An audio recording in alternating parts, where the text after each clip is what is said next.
សួស្តីគ្នាយើងអ្នកដែលចូលចិត្តមើល anime និងពុកម៉ែបងប្អូនទាំងអស់គ្នាវិលត្រឡប់មកជួបខ្ញុំភពភាសាជាថ្មីហើយថ្ងៃនេះគឺយើងបន្តរឿង Goku ភាគទី7បន្តទៀតអាចជួយគ្រប់គ្រង Channel ភពតាមរយៈ QR Code នៅខាងមុខម៉ាស៊ីនពិសេសរបស់គ្នាយើងជួយ Channel មួយនេះបានច្រើនមែនតើ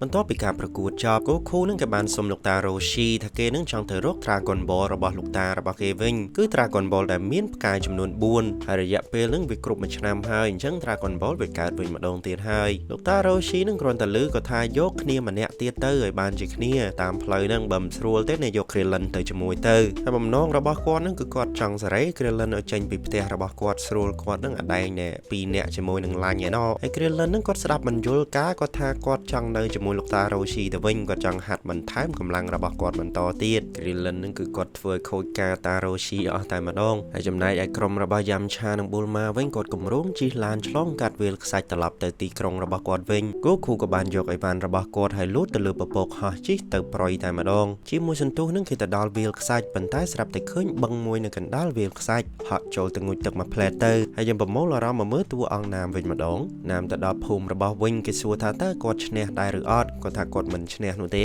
ប៉ុន្តែការសន្យាគឺគាត់នៅតែធ្វើដដែលគឺគាត់យកទឹកមកឲ្យអ្នកភូមិវិញគាត់ក៏បានចុចខាប់សរបស់គាត់ហើយឃើញធុងទឹក2ធុងឯនោះប៉ុណ្ណាណីយកមកឲ្យអ្នកភូមិប្រើប្រាស់ជាបណ្ដោះអាសន្ន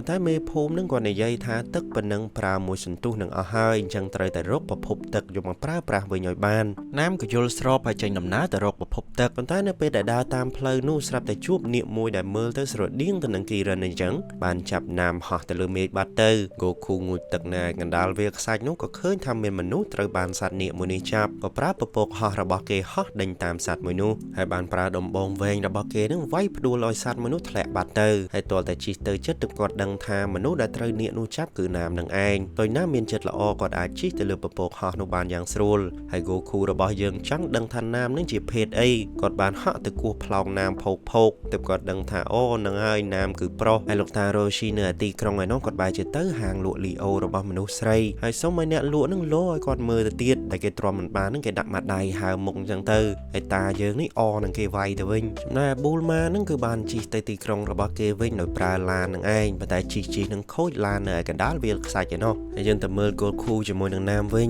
គាត់ជិះតាមអូដែលរីងទឹកអស់រលីងនោះហើយជិះរហូតទៅដល់ប្រភពទឹករបស់វាមូលហេតុដែលវាស្ងួតរីងអស់នេះគឺដោយសារតែពូជអម្បូររបស់នេះអំបញ្ញមិញនឹងវាបង្កើតទំនប់ទឹកទប់ទឹកប្រើប្រាស់តែគ្នាវានៅឯលើឯនោះណាមខំសំពះលុតជង្គង់សុំអំបរពួកនោះឲ្យប្រឡែងទឹកមកខ្លះមកទុកឲ្យអ្នកភូមិរបស់គាត់ប្រើផងពួកនាងទាំងអស់នោះមិនអាណិតណាមនោះទេហើយថែមទាំងធ្វើបាបណាមទៀតផងដែល Goku មើលពីលើនឹងទ្រាំមិនបានក៏ចូលទៅជួយទៅភ្លាមនោះមេវងរបស់នាគនោះគឺគីរិនដែលចូលទៅប្រកួតជាមួយនឹង Goku នៅឯផ្សាយវៀនប្រកួតក្បាច់គុណនោះបានបង្ហាញមុខហើយ Goku ជាមួយនឹងនាគគីរិននឹងវាស្គាល់គ្នាស្រាប់ទៅហើយគីរិនគាត់បានប្រាប់ថាគាត់ចង់ជួយ Goku ដែរប៉ុន្តែដោយសារតែទំនប់ទឹកមួយនេះវាបង្កើតឡើងដោយសារកៅស៊ូខ្ជាក់ចេញពីមាត់របស់ពូជអម្បូរគាត់នឹងឯងវាស្វិតខ្លាំងមែនទែនអញ្ចឹងគាត់មិនដឹងថានឹងជួយយ៉ាងម៉េចនោះទេ Goku ក៏ឆ្លើយទៅវិញថាមិនជាបញ្ហានោះឡើយចាំគាត់ច្នៃបំបែកធ្វើយ៉ាងម៉េចឲ្យមានទឹកហូរទៅដល់ភូមិណាម Goku ក៏ប្រមូលអារម្មណ៍មកលើដៃរបស់គាត់ហើយប្រើក្បាច់ខាមេហាបាញ់ទៅកាន់ទំនប់ទឹកនោះធ្វើឲ្យវាផ្ទុះបែកហូរទឹកចេញមកក្រៅបានសម្រេចប៉ុន្តែល្ងាចនោះផងដែរស្រាប់តែមានខ្យល់ព្យុះខ្សាច់វាបក់ខ្សាច់ទាំងអស់នឹងទៅកប់អាចង្អូរទឹកទាំងអស់នោះធ្វើឲ្យទឹកនឹងស្រាប់តែកល់ហូរមិនដល់អ្នកភូមិនោះទេ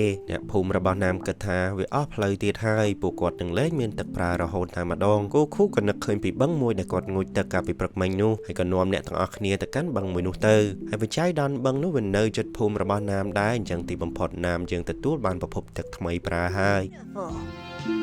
Yes, the roaming lake. It does exist.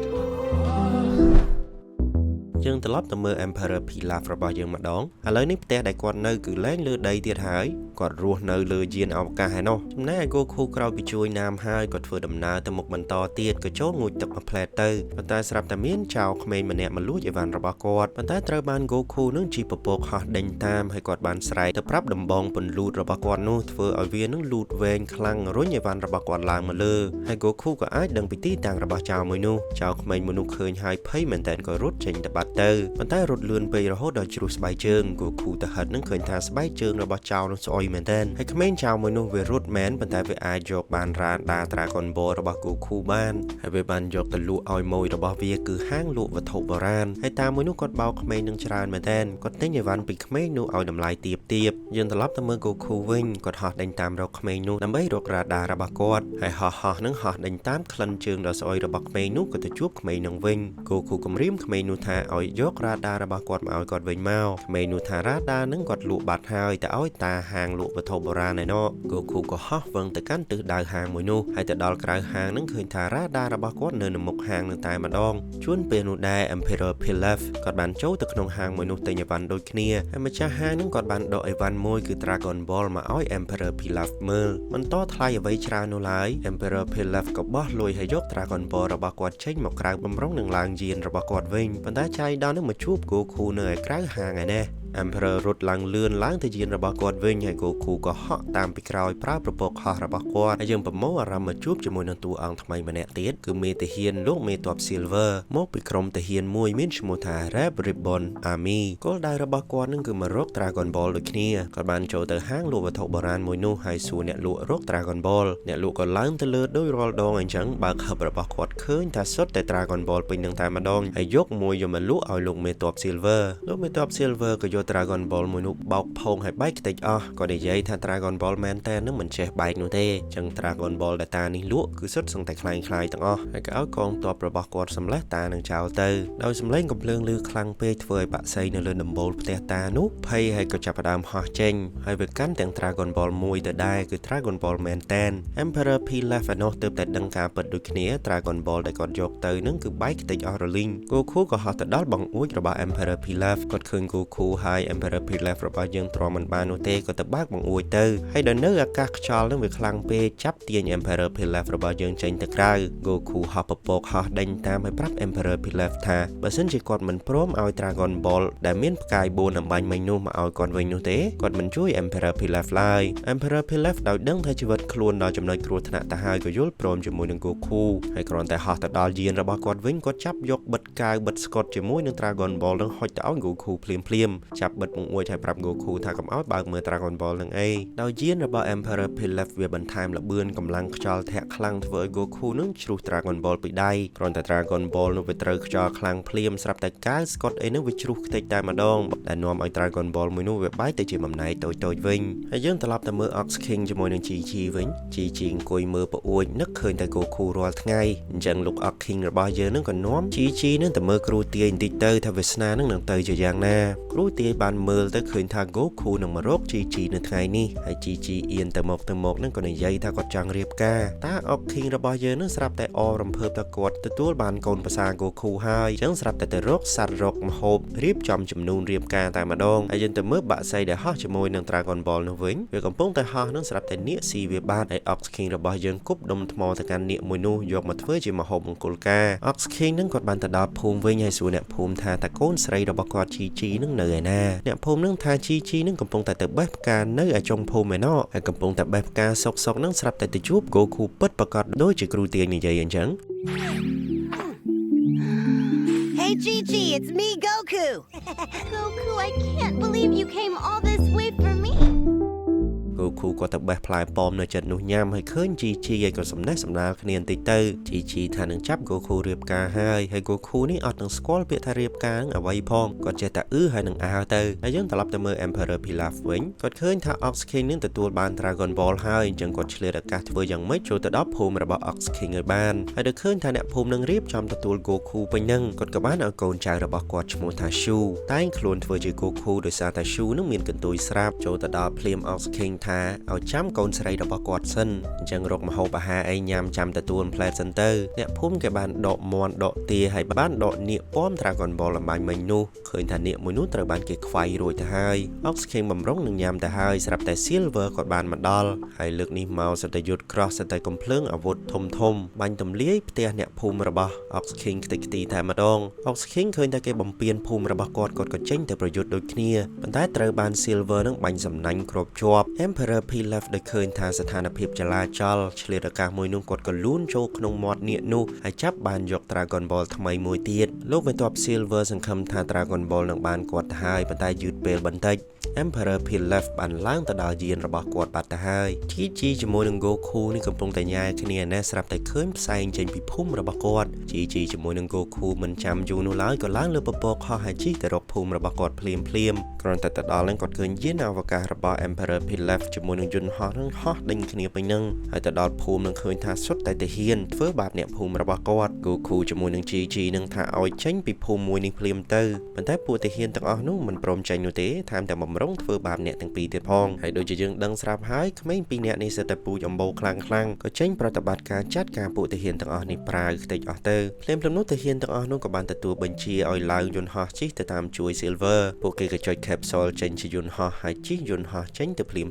យើងទៅមើល Ox King វិញនៅពេលដែលយកអាហារឲ្យ Goku ញ៉ាំហើយសំណេះសំណាលគ្នាបន្តិចទៅទើបដឹងថា Goku ដែលគាត់ជួបនឹងមិនមែន Goku មែនតែនទេ Goku មែនតែននេះកំពុងតែញ៉ាំផ្លែប៉ោមជាមួយនឹង Chi នៅចុងភូមិឯនោះហើយតាហើយក៏ដឹងថាគាត់នេះត្រូវបានគេបោកហើយ Goku ថាប្រហែលជាពួកគេចង់បាន Dragon Ball ហើយក៏ចុចរ៉ាដា Dragon Ball របស់គាត់រកឃើញទីតាំងរបស់ Dragon Ball ភ្លាមនោះ Goku ញ៉ាំបាយឆ្អែតក៏រត់ឡើងពពកហោះជិះទៅរក Dragon Ball ទៀតទៅយើងទៅមើលមេទ័ព Silver វិញគាត់បានរៀបចំកងទាហានរបស់គាត់ជិះមករក Emperor Pilaf ប៉ុន្តែរកមិនឃើញទាល់តែសោះស្រាប់តែមួយសន្ទុះខ្សាច់ទាំងអស់នោះវាស្រូបពួកគាត់ចុះទៅក្រោមអស់ទៅហើយធ្លាក់ទៅដល់គុកមួយរបស់ Emperor Pilaf កន្លែងដែល Emperor Pilaf លួចលាក់ខ្លួននោះក៏នៅក្រោមខ្សាច់នឹងឯង Goku ក៏បានមកដល់ដូចគ្នាហើយគាត់ឈឺនោមមែនតែនក៏នោមចំកាមេរ៉ារបស់ Emperor Pilaf តែម្ដង Emperor Pilaf នៅក្រោមនោះខំទប់មុខផងឲ្យផងខ្លាចទឹកនោមត្រូវហើយ Goku របស់យើងក៏ដើរចូលទៅដល់អាខ្សាច់ស្រូបនឹងដដែលហើយស្រូប Goku ចូលទៅបាត់ទៅ Emperor Pilaf ក៏បានទម្លាក់មនុស្សយន្តប្រយុទ្ធរបស់គាត់មកប្រយុទ្ធជាមួយនឹង Goku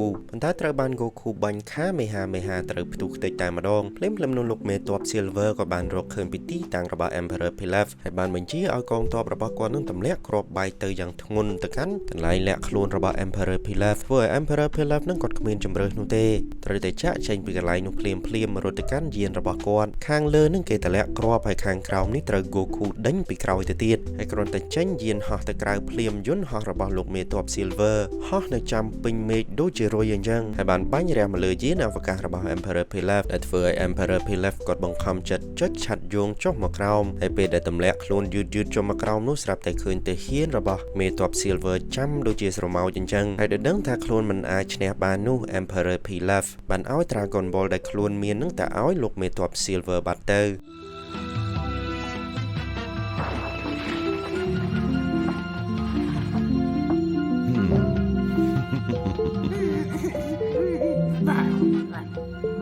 by the fierce Red Ribbon Army and stripped of his prized possession.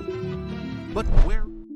យើងទៅដល់ឈុតថ្មីមួយទៀតយើងឃើញថាលោកមេទ័ព Silver គាត់មានកម្លាំងខ្លាំងក្លាមែនតើគាត់បានលើកដុំដៃប៉ប៉ុនប៉ុណ្ណានៃហាត់សាច់ដុំរបស់គាត់ហើយសំខាន់នឹងគឺគាត់ប្រយុទ្ធជាមួយនឹងអ្នកប្រដាល់អាជីពម្ដាយនឹងគឺថាសន្លប់អ្នកប្រដាល់អាជីពខ្ទេចថ្ងៃបន្តិចក៏បានមកដល់គាត់បានទៅជួបមេរបស់គាត់ហើយគាត់សំណេះសំណាលគ្នាជាមួយនឹងមេរបស់គាត់បន្តិចទៅមេរបស់គាត់បានប្រាប់គាត់ថាយើងនៅសល់ Dragon Ball 4 ទៀតហើយគោលដៅរបស់យើងគ្រប់គ្រងពិភពលោកនឹងបានសម្រេចជាមិនខាននោះទេលោកមេទ័ព Silver នឹងក៏បាននិយាយតបទៅវិញថាក្រោយពីគាត់ព្យាយាមយកអា Dragon Ball ចុងក្រោយមួយនេះគាត់បានរកឃើញថាមានមនុស្សជាច្រើនផ្សេងទៀតនឹងចង់បាន Dragon Ball នេះដូចគ្នាចឹងសុបិនមួយនេះរៀងពិបាកបន្តិចហើយព្រោះមានអ្នកចង់បានច្រើនមេរបស់គាត់ក៏និយាយថាអ្នកចង់បានច្រើនប៉ុណ្ណាក៏ដោយចម្លើយគឺមានតែមួយនោះទេបើសិនជាមានសត្រូវមកចង់យាយីនោះយើងកុំចាត់សត្រូវនោះចោលហើយក៏បានលើកកំបិតរបស់គាត់គប់ទៅកាន់រូបចម្លាក់បែករូបចម្លាក់ខ្ទេចបង្ហាញពីអំណាចរបស់គាត់បន្តិចទៅហើយលោកមេទ័ព Silver នឹងក៏យល់ព្រមហើយចេញដំណើរទៅរក Dragon Ball ថ្មីមួយទៀតទៅយើងត្រឡប់ទៅមើល Goku វិញ Goku ក៏បានចុចរ៉ាដារបស់គាត់ឃើញថា Dragon Ball ថ្មីមួយទៀតនឹងគឺនៅឯព្រៃខាងមុខឯណោះប៉ុន្តែចៃដន្យពេលនោះគាត់ឃ្លានខ្លាំងមែនតើគាត់ក៏ជិះចូលទៅក្នុងព្រៃនឹងរកផ្លែឈើញ៉ាំបន្តិចចូលទៅដល់នឹងគាត់ឃើញផ្លែឈើមួយតំណងមែនតើប៉ុន្តែមានស្វាមួយនឹងមកយកផ្លែឈើមួយនោះទៅបាត់គាត់ខំដេញតាមស្វាមួយនោះហើយក៏រកឃើញថាស្វានឹងវាបានយកផ្លែឈើនឹងទៅឲ្យកូនរបស់វាញ៉ាំចឹងគាត់ក៏ខ្ជិលប្រកែកឲ្យស្វាមួយនោះយកផ្លែឈើនឹងញ៉ាំទៅប៉ុន្តែភ្លាមនោះកូនស្វានឹងក៏ធ្លាក់ហើយជួបជាមួយនឹងសត្វខ្លាមួយ Goku ទ្រាំមើលមិនបានក៏ចូលទៅប្រយុទ្ធជាមួយនឹងសត្វខ្លាហើយការពារកូនស្វាមួយនោះហើយដោយ Goku មានគុណចំពោះកូនស្វាមួយនោះក្រុមស្វាមួយវងបានយកផ្លែឈើជាច្រើនមកឲ្យ Goku ញ៉ាំ Goku ញ៉ាំរហូតទាល់តែប៉ោងពោះដេកនៅទីនោះតែម្ដងស្វាទាំងអស់នោះវាបាននឹងរួនដើមឈើលេងស្រាប់តែឃើញថាមាន Dragon Ball មួយនៅឯចុងឈើឯណោះហើយដែលឃើញថាភ្លឺចាំងវាក៏យកគប់គ្នាលេងទៅ ហើយយើងត្រឡប់ទៅមើលតារ៉ូស៊ីជាមួយនឹង Krillin វិញនៅពេលដែលបាយថ្ងៃនោះឡាញ់សួរថា Goku ទៅឯណាលោកតារ៉ូស៊ីបានប្រាប់ថា Goku នឹងបានទៅរក Dragon Ball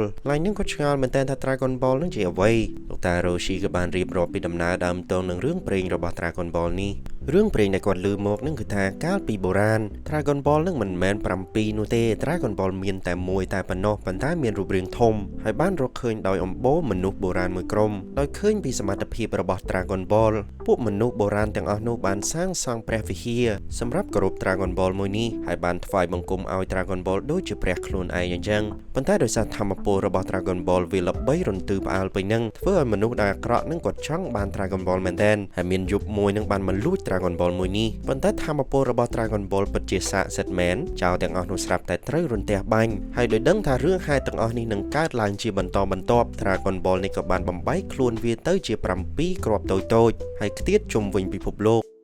Then a single voice could summon these and scattered across the globe. The eternal dragon for one wish and one wish only. អ្នកដែលប្រមូលបាន Dragon Ball ទាំង7នេះជុំគ្នានឹងអាចសម្រេចរាល់បំណងប្រាថ្នាបានមួយមានមនុស្សជាច្រើននឹងប្រមូល Dragon Ball ទាំង7នេះក្នុងបំណងអាក្រក់ប៉ុន្តែថ្ងៃមួយនឹងមានអ្នកក្លាហានម្នាក់ប្រមូល Dragon Ball ទាំង7ហើយបានប៉ងប្រាថ្នាសុំសេចក្តីសុខសម្រាប់ពិភពលោកទាំងមូល Krillin នឹងក៏សួរទៅកាន់ Taroshi ថាចុះបើសិនជាតាឯងបាន Dragon Ball ទាំង7នឹងវិញតើមានបំណងប្រាថ្នាអ្វី Taroshi នឹងក៏ឆ្លើយថាតើហើយបំណងប្រាថ្នាតានឹងអត់ដែងដល់ឡាបូមហ្មងចៅបូមហ្មង Krillin នឹងគ្រាន់តែសម្លឹងភ្នែក Taroshi បន្តិចនឹងដឹងថាតានឹងគិតអីបាត់ទៅហើយយើងត្រឡប់ទៅមើលលោកមេទ័ព Silver វិញហើយលោកមេទ័ព Silver នឹងក៏ធ្វើដំណើរមកដល់ព្រៃនេះដូចគ្នាប្រកបមាន Radar Dragon Ball ដូចគ្នាក៏បានមើលឃើញថា Dragon Ball ថ្មីមួយនេះគឺស្ថិតនៅក្នុងព្រៃខាងមុខហើយគាត់បានបញ្ជាឲ្យកងទ័ពរបស់គាត់នឹងប្រើគ្រឿងចាក់ធំទៅរំលើងគល់ដើមឈើមួយព្រៃតែម្ដងកងទាហានរបស់គាត់ដើរសុកក្នុងព្រៃនឹងក៏ស្រាប់តែឃើញថាស្វានឹងវាមាន Dragon Ball នៅក្នុងដៃហើយក៏បានដកកំភ្លើងរបស់ពួកគេបាញ់ទៅកាន់ស្វាទាំងអស់នោះហើយ Goku ដែលឃើញថាស្វាដែលជួយគេអំបញ្ញមិញនោះត្រូវបានគេធ្វើបាបក៏ចូលទៅជួយស្វាទាំងអស់នោះហើយប្រយុទ្ធជាមួយនឹងទាហានរបស់លោកមេទ័ព Silver ហើយថែមទាំងយកដុំថ្មនឹងទៅបំផ្លាញសភាវុធរបស់លោកមេទ័ព Silver ទៀតផងលោកមេទ័ព Silver ឃើញថាក្មេងម្នាក់នេះពិតជាខ្លាំងមែនទែនក៏ចង់សាកកម្លាំងជាមួយនឹង Goku តិចទៅប៉ុន្តែស្វាដែលកាន់ Dragon Ball នោះក៏បានហក់កាត់មេទ័ព Silver ក៏បានសុំកំភ្លើងពីក្រុមការងាររបស់គាត់បាញ់កំទេចមែកឈើដែលស្វាមួយនោះកំពុងតែតោងធ្វើឲ្យវាធ្លាក់ចូលទៅក្នុងជ្រោះ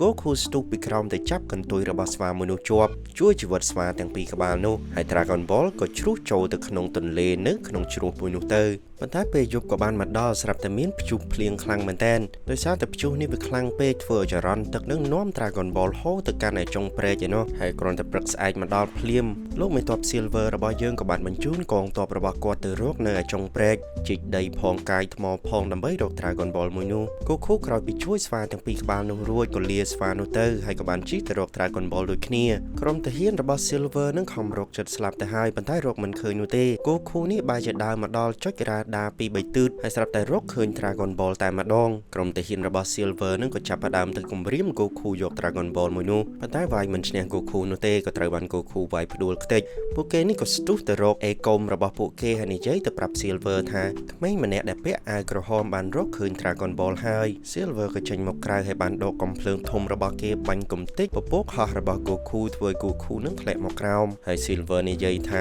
Goku នេះប្រកាសជាមាន Radar ពិសេសសម្រាប់រក Dragon Ball បច្ចេកវិទ្យា Radar របស់ក្រុមគាត់នេះមិនទំនើបដូចជារបស់ Goku នោះទេហើយគ្រាន់តែនិយាយចាប់ក៏ស្ទុះទៅយកកាបូប Goku បំរុងនឹងយក Radar របស់គេប៉ុន្តែ Goku នឹងវាយតបទៅវិញមិនឲ្យ Silver នេះយកបានឡើយហើយ Silver គិតថាខ្លួនឯងនេះមនុស្សធំប្រកាសជាអាចយកឈ្នះក្មេងនេះយ៉ាងស្រួលប៉ុន្តែបែរជាប៉ះ Goku ពិបាកមែនទែន Goku មិនទាំងងាកក្រោយផងក៏អាចយកឈ្នះ Silver ទៅហើយគេបានដាក់ Silver មួយកន្ទុយចុងក្រោយធ្វើឲ្យ Silver នឹងសន្លប់បាត់ទៅ Goku ចង់ធ្វើដំណើរទៅបន្តទៀតប៉ុន្តែពពកហោះរបស់គាត់នឹងត្រូវបានបំផ្លាញដោយគ្រាប់ធំបាត់ទៅហើយភ្លាមៗនោះគាត់នឹកឃើញគំនិតមួយគាត់ចូលទៅក្នុងបន្ទប់របស់ Silver ហើយទៅរក Capsule គាត់សង្ឃឹមថានឹងមានអ្វីដែលគាត់អាចយកទៅជិះបានក្រោយមកគាត់បានបោះ Capsule មួយស្រាប់តែបោះចេញមនុស្សយន្តមួយដែលមានខួរក្បាលឆ្លាតមែនទែនគាត់សួរទៅមនុស្សយន្តនោះថាតើមាន Capsule ណាដែលអាចឲ្យគាត់ជិះកើតឬអត់មនុស្សយន្តនោះឲ្យគាត់បោះ Capsule លេខ3ស្រាប់តែចេញយន្តហោះចេញមក Goku ថាគាត់មិនចេះបើកយន្តហោះនោះទេមនុស្សយន្តនោះក៏ឆ្លើយតបទៅវិញថាមិនចាំបាច់បារម្ភនោះឡើយ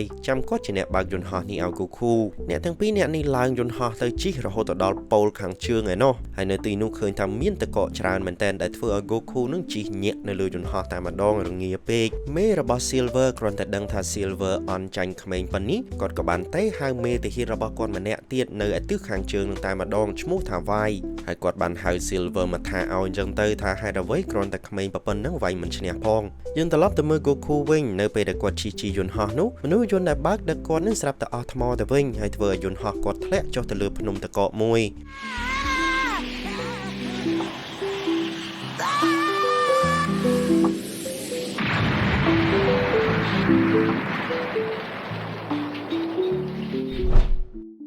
Goku ដោយរាងកាយរបស់គាត់ចាញ់រងាធ្វើឲ្យគាត់ធ្លាក់ទៅដល់នឹងគឺដេករឹងខ្លួនមួយកន្លែងតែម្ដងប៉ុន្តែចៃដនស្រាប់តែមានមនុស្សម្នាក់ចាប់លើកជើង Goku អូសទៅបាត់ទៅមិនដឹងថាជានរណានោះទេហើយកងទាហានរបស់លោកមេតបវាយនឹងក៏បានរកឃើញគំតិចគំទីយន្តហោះដែលធ្លាក់នៅទីនោះប៉ុន្តែរកមិនឃើញសាកសពរបស់ Goku ឡើយរកឃើញតែស្នាមអូសរបស់មនុស្សចេញទៅក្រៅតែប៉ុណ្ណោះពួកគេដឹងថា Goku ប្រកាសជាមានអ្នកផ្សេងមកជួយជាមិនខានយើងត្រឡប់ទៅមើល Goku វិញអ្នកដែលជួយ Goku នឹងគឺជាក្មេងស្រីម្នាក់សក់ក្រហមហើយឈ្មោះរបស់គាត់នឹងគឺ Snow គាត់បានអូស Goku ទៅឲ្យភូមិរបស់គាត់ហើយម្ដាយរបស់ Snow នឹងក៏បានជួយ Goku ទៅក្រោយពី Goku ភ្ញាក់ម្ដាយរបស់ Snow នឹងបានសួរថា Goku នឹងជានរណា Goku បានឆ្លើយប្រាប់ថាគាត់នឹងឈ្មោះ Goku ហើយបំណងនៃគាត់មកទីនេះគឺដោយសារតែគាត់មកស្វែងរក Dragon Ball គ្រាន់តែឮពាក្យថា Dragon Ball ភ្លាមអ្នកទាំងអស់គ្នាស្រាប់តែខ្លាចព្រោះថាទាហាននៅទីនេះនឹងគេដើរស្រែករក Dragon Ball គ្រប់គ្នាហើយពួកទាហានទាំងអស់ហ្នឹងកាចមែនទែនគាត់គិតថា Goku នឹងជាមួយក្នុងចំណោមទាហានទាំងអស់នោះ Goku ក៏ឆ្លើយទៅវិញថាគាត់មិនមែននោះទេហើយអ្នកមីងមួយនោះក៏បានសួរទៅកាន់ Goku ទៀតថាហេតុអ្វីបានជាទាហានទាំងអស់នោះចង់បាន Dragon Ball នឹងខ្លាំងម្ល៉េះ Goku ឆ្លើយថាដោយសារតែកាលណា Dragon Ball 7ជុំគ្នាវានឹងជប់ចេញនាគមួយចេញមកហើយអ្នកដែលជប់នាគនោះនឹងអាចសុំអ្វីបានគ្រប់យ៉ាងអ្នកមីងឮហើយក៏យល់និយាយថាអញ្ចឹងបានជាក្រុមទាហានទាំងអស់នេះវាចង់បានដោយសារតែពួកនេះមានបំណងចង់គ្រប់គ្រងពិភពលោកគ្រាន់តែនិយាយគ្នាយល់សាច់រឿងភ្លាមស្រាប់តែក្រុមទាហាននឹងមកដល់ភូមិរបស់ Snow ហើយបានចូលទៅដល់ផ្ទះរបស់ Snow ទៀតផងចៃដល់ពេលនោះ Goku ស្រាប់តែឈឺពោះហើយក៏ចូលបង្គន់បាត់ទៅនៅពេលដែលទាហានកំពុងតែឆែកឆេរផ្ទះរបស់ Snow នោះ Goku ចុចទឹកធ្វើឲ្យទាហាននឹងដឹងថាមានមនុស្សម្នាក់នៅក្នុងបង្គន់ហើយចាប់ទាញកំភ្លើងរះចូលទៅក្នុងបង្គន់តែម្ដងទ្វារបាក់ចេញមកទើបដឹងថានៅក្នុងបង្គន់នោះគឺ Goku ដែលគេកំពុងតែរកនឹងឯង Goku ចេញមកភ្លាមក៏អាចវាយកឈ្នះទាហានទាំងពីរនាក់នោះហើយបានសន្យាជាមួយនឹងម្ដាយ Snow ថាពួកទាហានទាំងអស់នេះធ្វើបាបអ្នកភូមិច្រើនដល់ម្លឹងគាត់សន្យាថាគាត់ចេញទៅនឹងយកឈ្នះក្រុមទាហានទាំងអស់នោះឲ្យបាន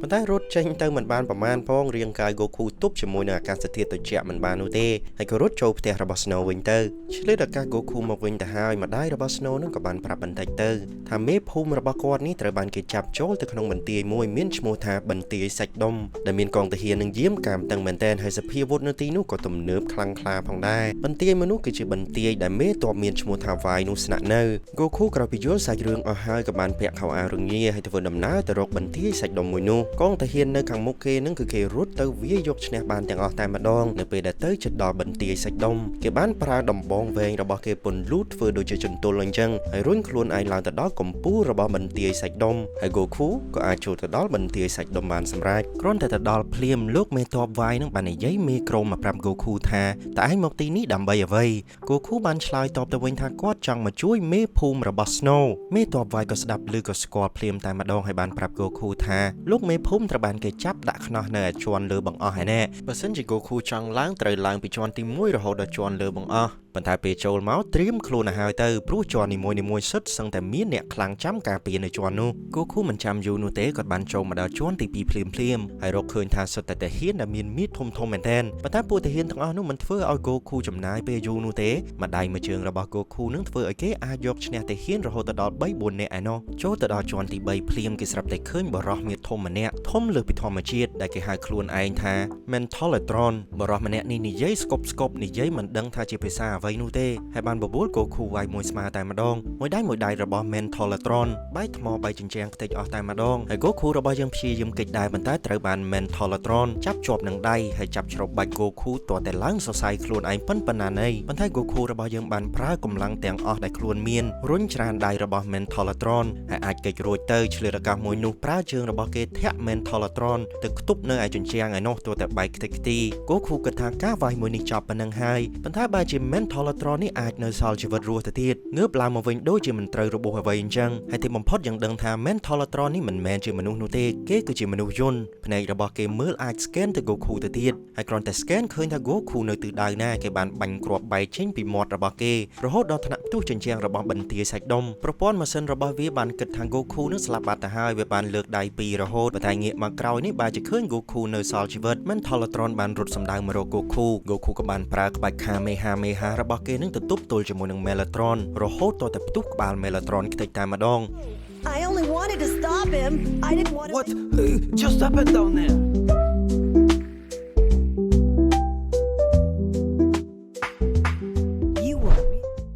Goku គិតថា Mentolotron នេះគឺជាមនុស្សហើយដាច់ក្បាលបែបនេះបានន័យថាស្លាប់ហើយចឹងគាត់អាណិតមែនតើគាត់មិនចង់សម្លាប់មនុស្សនោះទេប៉ុន្តែវាជ្រុលដៃគាត់ក៏សំពះសុំទោសទៅភ្លាមនោះ Mentolotron នឹងនៅតែអាចកម្រើកដៃបានដដែល Goku អត់តម្រេះក៏បានប្រើក្បាច់គ្រប់យ៉ាងដែលគេចេះមានទាំងដំបងពន្លូតមានទាំងយកក្បាលហក់ទៅបុកឲ្យធ្លុះខ្លួនរបស់ Mentolotron ផងនៅតែមិនឈ្នះទៀតអស់តម្រេះទៅហើយ Goku ក៏បំរុងនឹងប្រើ Kamehameha សាជាថ្មីប៉ុន្តែខ្លួនរបស់ Mentolotron នឹងស្រាប់តែលែងកម្រើកបន្តទៀតលោកមេតបវាយមើលពីលើនោះក៏ឆ្ងល់ទៅហេតុអ្វីគ្នារបស់គាត់នឹងក៏បានប្រាប់ថា Mentolotron នឹងប្រហែលជាអស់ថ្មហើយដោយសារតែមនុស្សយន្តនេះវាខំប្រឹងវាយជាមួយនឹង Goku ខ្លាំងពេកដោយទទួលបានជ័យជំនះទៅហើយ Goku ក៏បន្តដំណើររបស់ខ្លួនទៅជាន់ទី4បន្តទៀតចូលទៅដល់ជាន់មួយនោះស្រាប់តែងងឹតស្លុបតែម្ដងគ្មានពន្លឺថ្ងៃនោះទេនៅពេលដែលគេបើកបង្អួចមកនោះឃើញថាកន្លែងនេះមានសភាពហាក់ដូចជាភូមិមួយអញ្ចឹងដែលត្រូវបានគេបោះបង់ចោលភ្លាមនោះស្រាប់តែមានសាមរ៉ៃម្នាក់មានឈ្មោះថា Murasaki ដែលមានល្បឿនលឿនមែនទែនគាត់ហក់ទៅហក់មកជុំវិញ Goku ហក់មួយសន្ទុះនឹងស្រាប់តែជ្រុះរបស់ចេញពីអាវ Goku រើសមកមើលទៅដឹងថាវាគឺជារូបភាពរបស់មនុស្សស្រីសិចស៊ីធ្វើឲ្យសាមរ៉ៃរបស់យើងនឹងខ្មាស់គេមែនទែនទៅស្ទុះយកពី Goku វិញថាកុំឲ្យប៉ះពាល់របស់របរឯកជនភ្លាមនោះគាត់ក៏គប់គ្រាប់បែកផ្សែងហើយរត់ទៅពួនបាត់ទៅប៉ុន្តែកណាត់ដែលគាត់យកមកបន្លំខ្លួននោះគាត់ច្រឡំខាងបែរជាបែរខាងដែលមានរូបទង់ជាតិអាមេរិកទៅឲ្យ Goku ឃើញទៅវិញតើទៅ Goku កេះបន្តិចទៅទើបគាត់ពវល់មកខាងត្រូវវិញបន្ទាប់មកគាត់ក៏បានប្រាប់ Goku ថាឲ្យ Goku រាប់ឲ្យបាន30ទៅហើយក៏ងាកមើលគាត់ឲ្យសោះគាត់នឹងបង្ហាញក្បាច់ Ninja ដ៏ពិសេសមួយមកឲ្យ Goku មើលហើយរាប់ចូលរាប់ឡើងនឹងរហូតដល់លេខ25 Goku នឹងស្រាប់តែលែងដឹងថាលេខបន្តនឹងជាលេខអ្វីហើយរាប់វល់ពេញនឹងក៏ងាកមកសួរ Ninja របស់យើងទៅថាលេខបន្តពីលេខ25នឹងគឺលេខប្រមាណហើយងាកមកនឹងឃើញ Ninja របស់យើងកំពុងតែចំតិតចំតងបំរុងនឹងពួននៅក្រោមដុំថ្មមួយគាត់ក៏ស្រែកប្រាប់ Goku វិញថាកុំលេងសើចច្រើនអីអាក្មេងតូចឯងឆាប់តែរាប់សារថ្មីហើយរាប់ឲ្យដល់30ចាំងាកមកមើលគាត់ក្រោយពីរាប់រហូតដល់លេខ30ហើយគាត់ពិតជាពិបាករក Ninja របស់យើងមែនដើររកនៅក្នុងដីនោះរកទាំងក្នុងផ្ទះទៀតងាកទៅមើលខាងក្រោមក្រែមិនឃើញគាត់នោះទេឃើញតែរូបទស្សនាបតីសិចស៊ីហើយដើរទៅដើរមកនឹង Goku ឃើញបំពង់ទយោមួយដូចជាចម្លែកមែនតែចេញពពុះរហូត Goku ក៏បានស្ទុះទៅយកទឹកក្តៅពីក្នុងផ្ទះមកហើយចាក់ចូលបំពង់មួយនោះធ្វើឲ្យ Ninja របស់យើងរលាកអណ្ដាតហើយលោតចេញពីក្នុងទឹកនោះមក Ninja មួយនោះក៏និយាយបន្តទៀតថាយើងតាំងពីធ្វើជា Ninja មកគ្មាននរណាអាចតាមទាន់ល្បឿន Ninja របស់យើងនោះទេបែងខ្លាំងមែនរត់ឲ្យទាន់យើងមក Goku នឹងក៏ចិត្តសឿងដែរគាត់ស្មានតែ Ninja មួយនេះបបួលគាត់រត់មួយស្មើគាត់ក៏យល់ព្រមហើយក៏រត់ដេញតាម Ninja មួយនោះទៅអ្នកទាំងពីរនេះឃើញថាល្បឿនលឿនដូចគ្នាប៉ុន្តែ Goku នឹងឃើញថាតាមស្ទើរតែទាន់ Ninja របស់យើងទៅហើយ Ninja នឹងគាត់ភ័យពេកក៏បោះគ្រាប់អាវុធសម្ងាត់នៅខាងក្រោមដីធ្វើឲ្យ Goku នឹងមុតជើងតែម្ដងដោយប្រើល្បិចថោកទាបបែបនេះ Goku ខឹងមែនតែនក៏ស្ទុះទៅក្នុងផ្ទះមួយនោះហើយយកស្បែកជើងឈើយកមកពាក់រត់ដេញតាម Ninja របស់យើងបន្តទៀតហើយរត់យូរទៅ Goku ក៏កាន់តែលឿនទៅទីបំផុតនឹង Goku ក៏អាចយកឈ្នះ Ninja មួយនោះបានមែនគាត់សប្បាយអរមែនតែនគាត់គិតថាល្បែងមួយនេះគឺគាត់ឈ្នះហើយអ្នកទាំងពីរក៏បានចាប់ផ្ដើមប្រយុទ្ធគ្នា Ninja របស់យើងដកដាវរបស់គាត់ហក់ទៅលើមេឃបំរុងនឹងកាប់ Goku ពីលើប៉ុន្តែ Goku ប្រើដំបងវែងចាក់ចំរុនគូតរបស់ Ninja របស់យើងហើយ Ninja នឹងឈឺពេករត់ទៅរត់មកប៉ះអាឈើនឹងជាមួយដើមឈើចិត្តនោះធ្វើឲ្យកាន់តែឈឺរុនគូតនឹងថែមទៀតដោយសោចអស់ចិត្តហើយ Goku ក៏ព្រមដកដំបងនោះចេញពីគូតរបស់ Ninja វិញភ្លាមនោះ Ninja របស់យើងក៏បានដកអាវុធសម្ងាត់របស់គេគឺគេគប់ទៅឯមេឃឯនោះហើយស្រាប់តែវាវិលត្រឡប់មកវិញមកត្រូវក្រោយក្បាលរបស់ Goku ដោយ Goku នឹងមិនបានចាប់អារម្មណ៍នោះទេធ្វើឲ្យ Goku បាត់ចំហដួលផ្កាប់មុខតែម្ដង Goku ស្រាប់តែអាចងើបឡើងវិញហើយលើកនេះគាត់ខឹងខ្លាំងមែនទែនគាត់រត់ដេញតាម Ninja មួយនោះលោកពូ Ninja នឹងគាត់មានឧបករ រពិសេសគឺស្បែកជើងមួយយ៉ាងធំដើរឆ្លងផុតទឹកទៅម្ខាងទៀតហើយនៅក្នុងទឹកមួយនោះមានពពុះត្រីមួយយ៉ាងដែលកាចមែនទែនមានសត្វអីដែលចូលទៅក្នុងទឹកនោះវានឹងតាមស៊ីតតែសល់តែឆ្អឹងតែប៉ុណ្ណោះគាត់ក៏សម្លុតកម្លា Goku បន្តិចទៅថាបើសិនជា Goku ហ៊ានឆ្លងទឹកមួយនេះ Goku នឹងស្លាប់ជាមិនខាន Goku មិនសូវខ្វល់ពីសម្ដីប្រមាណឡើយហើយគាត់ក៏លូតពីម្ខាងទៅម្ខាងទៀតយ៉ាងស្រួលទៅដល់កន្លែងរបស់ Ninja នោះបាត់ទៅហើយលោកពូ Ninja នឹងនិយាយពីថាខឹងនោះខឹងរហូតដល់ក្រហមមុខគាត់ក៏បានយកម្រាមដៃរបស់គាត់ញប់ចូលមាត់ហើយផ្លុំដូចជាកញ្ចាយអញ្ចឹងភ្លាមៗនោះអាកាសធាតុនៅកន្លែងនោះក៏បានផ្លាស់ប្ដូរទៅជាដូចជាមានព្យុះហើយគាត់ក៏បានប្រើក្បាច់ Ninja របស់គាត់បែងភាគទៅឯ5រូបរាងឯណោះមានខ្លះនឹងកាន់កំបិតមានខ្លះនឹងកាន់កំភ្លើងបាញ់មកកាន់ Goku ធ្វើឲ្យ Goku នឹងពិបាកចូលឈ្នះមែនទែនរហូតដល់តែ Goku នឹងត្រូវតែរកកន្លែងពួនទៅទៀតនៅឯក្រោមគល់ឈើមួយគេចពី Ninja ទាំង5នាក់របស់យើងប៉ុន្តែទីបំផុតនឹងពួកគាត់អាចរក Goku បានដដែលហើយ Goku ដែលឃើញថាអស់ជម្រើសទៅហើយមានតែវាយនោះទេគាត់ក៏បានប្រើប្រាស់ក្បាច់របស់លោកគ្រូ Roshi គឺគេចរហូតដល់តែចេញសមោលនឹងឯងគាត់គេចចេញសមោលវាយផ្ដួលម្នាក់គេចចេញសមោលម្ដងទៀតវាយផ្ដួលម្នាក់ទៀតរហូតដល់តែនៅសល់តែរូបរាងមែនតែនរបស់ Ninja យើងម្នាក់តែប៉ុណ្ណោះ They have the image trick for real! Be quiet! It hurts! It really hurts! គាត់ឃើញពីសមត្ថភាពពិតរបស់ Goku ហើយក៏ខ្លាចហើយក៏រត់ទៅបន្ទប់សម្ងាត់មួយយើងវិលត្រឡប់ទៅមើលមេភូមិរបស់ Snow វិញមានតាហ៊ានម្នាក់យកម្ហូបមកឲ្យគាត់ញ៉ាំហើយគាត់បានសួរថាម៉េចក៏ខាងក្រោមនឹងឮសំឡេងក្ដុងក្ដាំងអីខ្លាំងម្ល៉េះតាហ៊ានម្នាក់បាននិយាយថាមានក្មេងម្នាក់នឹងមកចង់ជួយតែឯងនឹងឯងគាត់គ្រាន់តែឮថាក្មេងមកជួយគាត់បែបនេះក៏ខឹងតែម្ដងថាម៉េចក៏តាហ៊ានទាំងអស់នេះធ្វើបាបសុំបីតែក្មេងឡើងពួកឯងមិនចេះអាណិតក្មេងទេអីហើយតាហ៊ាននោះក៏ស្រែកកំឡាវិញទៅថាក្មេងនឹងវាមករត់ស្លាប់ដោយខ្លួនឯងនោះទេមិនតាក់ទងនឹងពួកគេឡើយហើយយើងវិលត្រឡប់ទៅមើល Snow វិញឪពុករបស់ Snow ក៏បានមកដល់ផ្ទះហើយ Snow នឹងបាននិយាយរៀបរាប់រឿងរ៉ាវដែលកើតឡើងនៅថ្ងៃនេះថាក្មេងប្រុសម្នាក់បានចូលទៅវាយប្រហារក្នុងបន្ទាយសាច់ដុំអីចឹងទៅប៉ារបស់ Snow នឹងបានឆ្លើយមកវិញថាអូក្មេងនោះដឹងតែចប់ហើយព្រោះមានពាក្យចចាមអារាមនិយាយថានៅក្នុងបន្ទាយសាច់ដុំនឹងមានបិសាចមួយវាតែងតែយំរាល់យប់តែម្ដងរកចំណីហើយអ្នកណាដែលជួបវានោះប្រកាសជាស្លាប់ជាមិនខាននោះទេធ្វើឲ្យ Snow នឹងពិបាកចិត្តមែនទែនហើយក៏យំអោបម្ដាយគេទៅហើយយើងផ្ដោតអារម្មណ៍ទៅលើឈុត Goku វិញនៅពេលដែល Goku រត់ដេញតាមលោកពូ Ninja រហូតទៅដល់បន្ទប់សម្ងាត់មួយនោះទើបយើងដឹងថាបន្ទប់មួយនោះគឺជាបន្ទប់បិសាចដែលឪពុក Snow និយាយនឹងឯងបិសាចមួយនោះត្រូវបានគេហៅឈ្មោះថា Android number 8 ឬក៏ Android លេខ8គាត់មិនមែនមនុស្សនោះទេគាត់ជាមនុស្សយន្តដែលបង្កើតឡើងសម្រាប់តែប្រយុទ្ធតែប៉ុណ្ណោះលោកពូ Ninja បានបញ្ជាឲ្យ Android លេខ8មកចាត់ការ Goku Android លេខ8បានសួរថាឯណាសោដោះច្រវាក់របស់ខ្ញុំភ្លាមទៅនៅពេលដែលឃើញថាលោកពូ Ninja នឹងគាត់ភ្លេចយកសោមកតាមខ្លួននោះ Android លេខ8មិនចាំបាច់ត្រូវការសោអីនោះទេគាត់ផ្ដាច់ច្រវាក់ចេញពីដៃរបស់គាត់ដោយខ្លួនឯងប្រើកម្លាំងសុទ្ធតែម្ដងប៉ុន្តែរឿងដែលនឹកស្មានមិនដល់នោះគឺថា Android លេខ8នេះបែរជាមានអារម្មណ៍មានការគិតពិចារណាទៅវិញគាត់ឃើញថាអំពើដែលពួកនេះធ្វើនឹងគឺជាអំពើអាក្រក់មែនទែនចាប់មេភូមិរបស់គេនេះមកដាក់គុកទៅវិញអញ្ចឹងគាត់តាំងចិត្តហើយថាគាត់មិនព្រមស្ដាប់តាមលោកពូ Ninja នោះទេលោកពូ Ninja នឹងក៏ដកប៊ូតុងមួយចេញពីអាវរបស់គាត់គាត់ថាបើសិនជាមិនស្ដាប់គាត់នោះទេគាត់នឹងចុចបំផ្ទុះឲ្យស្លាប់តែម្ដងប៉ុន្តែមនុស្សយន្តលេខ8នេះដូចជាវាអស់អារម្មណ៍មែនទែនហើយវាឆ្លើយថាធ្វើអីធ្វើទៅទោះយ៉ាងណាក៏វាមិនព្រមស្ដាប់តាមដែរដោយឃើញថាមនុស្សយន្តមួយនេះមានចិត្តល្អ Goku ក៏សម្រេចចិត្តជួយមនុស្សយន្តមួយនេះទៅដោយធាក់តេឡេពីដៃរបស់លោកពូ Ninja ហើយជន់កំទេចតេឡេមួយនោះតតែខ្ទេចមិនតែប៉ុណ្ណោះគាត់ក៏បានប្រើជើងរបស់គាត់ធាក់លោកពូ Ninja នឹងតតែខ្ទៀតទៅជញ្ជាំងមកខាងទៀតឯណោះធ្វើឲ្យលោកពូ Ninja នឹងបាត់បង់ស្មារតីមិនអាចប្រកួតបន្តទៀតហើយមនុស្សយន្តមួយនោះបានអរគុណ Goku មែនទែនហើយបាននិយាយថាយើងទាំងពីរនាក់គឺជាមិត្តនឹងគ្នាហើយបានប្រាប់ Goku ថាឲ្យទៅជួយលោកពូមេភូមិភ្លាមទៅនៅឯជន់លើឯណោះ Goku ក៏រត់ឡើងទៅដល់បន្ទប់ថ្មីមួយទៀតដែលមានរូបរាងដូចជាសួនវង្វេងអញ្ចឹងមានជញ្ជាំងបាំងគ្រប់កន្លែងគ្មានផ្លូវដែលអាចឡើងទៅដល់បន្ទប់ខាងលើនោះទេដើរទៅដើរមកអស់រយៈពេលយ៉ាងយូរ Goku ហត់ស្ទើរតែធ្លាក់អណ្ដាតទៅហើយស្រាប់តែគេលឺសម្រាប់ជើងមិនដឹងមកពីណានោះទេគេត្រៀមខ្លួនប្រយុទ្ធងាកទៅឃើញថា Android លេខ8នោះគឺបានឡើងមកតាម Goku ជួយ Goku ហើយមូលហេតុដែលបន្ទប់នេះរកទៅរកមកមិនដែលឃើញផ្លូវដែលឡើងទៅជាន់បន្តទៀតតតែសោះនោះគឺដោយសារតែលោកមានតបវាយគាត់មានបេតុងនៅឯបន្ទប់គាត់ឯណោះអាចធ្វើឲ្យជញ្ជាំងនៅជាន់មួយនោះវាងាកឆ្វេងងាកស្ដាំបានបាំងផ្លូវបន្លំមិនឲ្យអ្នកដែលចូលមកនោះមើលឃើញថាវាជាផ្លូវនោះទេគិតថាកន្លែងនោះគឺជាជញ្ជាំងហើយនៅពេលដែល Goku កំពុងតែស្វែងរកផ្លូវឡើងទៅជាន់លើនោះស្រាប់តែមានទាហានជាច្រើនមកចង់វាយប្រហារអ្នកទាំងពីរប៉ុន្តែត្រូវបាន Goku និង Android លេខ8នោះវាយខ្ទេចខ្ទីសន្លប់អស់ហើយ Android លេខ8នោះក៏ចាប់អារម្មណ៍ឃើញថាមានជញ្ជាំងមួយនឹងស្រាប់តែមានប្រហោងនៅខាងគែមចឹងគាត់ដឹងតែម្ដងថាជញ្ជាំងនេះប្រហែលជាជញ្ជាំងคล้ายៗហើយគាត់ក៏បានប្រាប់ Goku នឹងឲ្យរត់ទៅម្ខាងទៀតហើយគាត់នេះត្រៀមចាំនៅកន្លែងនេះតែម្ដងហើយនៅពេលដែលម្ខាង Android លេខ8ម្ខាង ទៀត Goku នោះធ្វើឲ្យលោកមេតបវាយរបស់យើងមិនដឹងថាគួរតែចុចបិទខាងណានោះទេអញ្ចឹងក៏ផ្លាត់ដៃចុចទៅធ្វើឲ្យ Goku អាចចូលទៅដល់ជញ្ជាំងហើយ Android លេខ 8 នោះក៏ព្យាយាមហក់មុនពេលដែលជញ្ជាំងនោះបិទអាចរួចផុតមកដល់ចន្ទាដូចជា Goku អញ្ចឹងហើយទីបំផុតហ្នឹងពួកគេក៏បានទៅជួបជាមួយនឹងលោកមេតបវាយ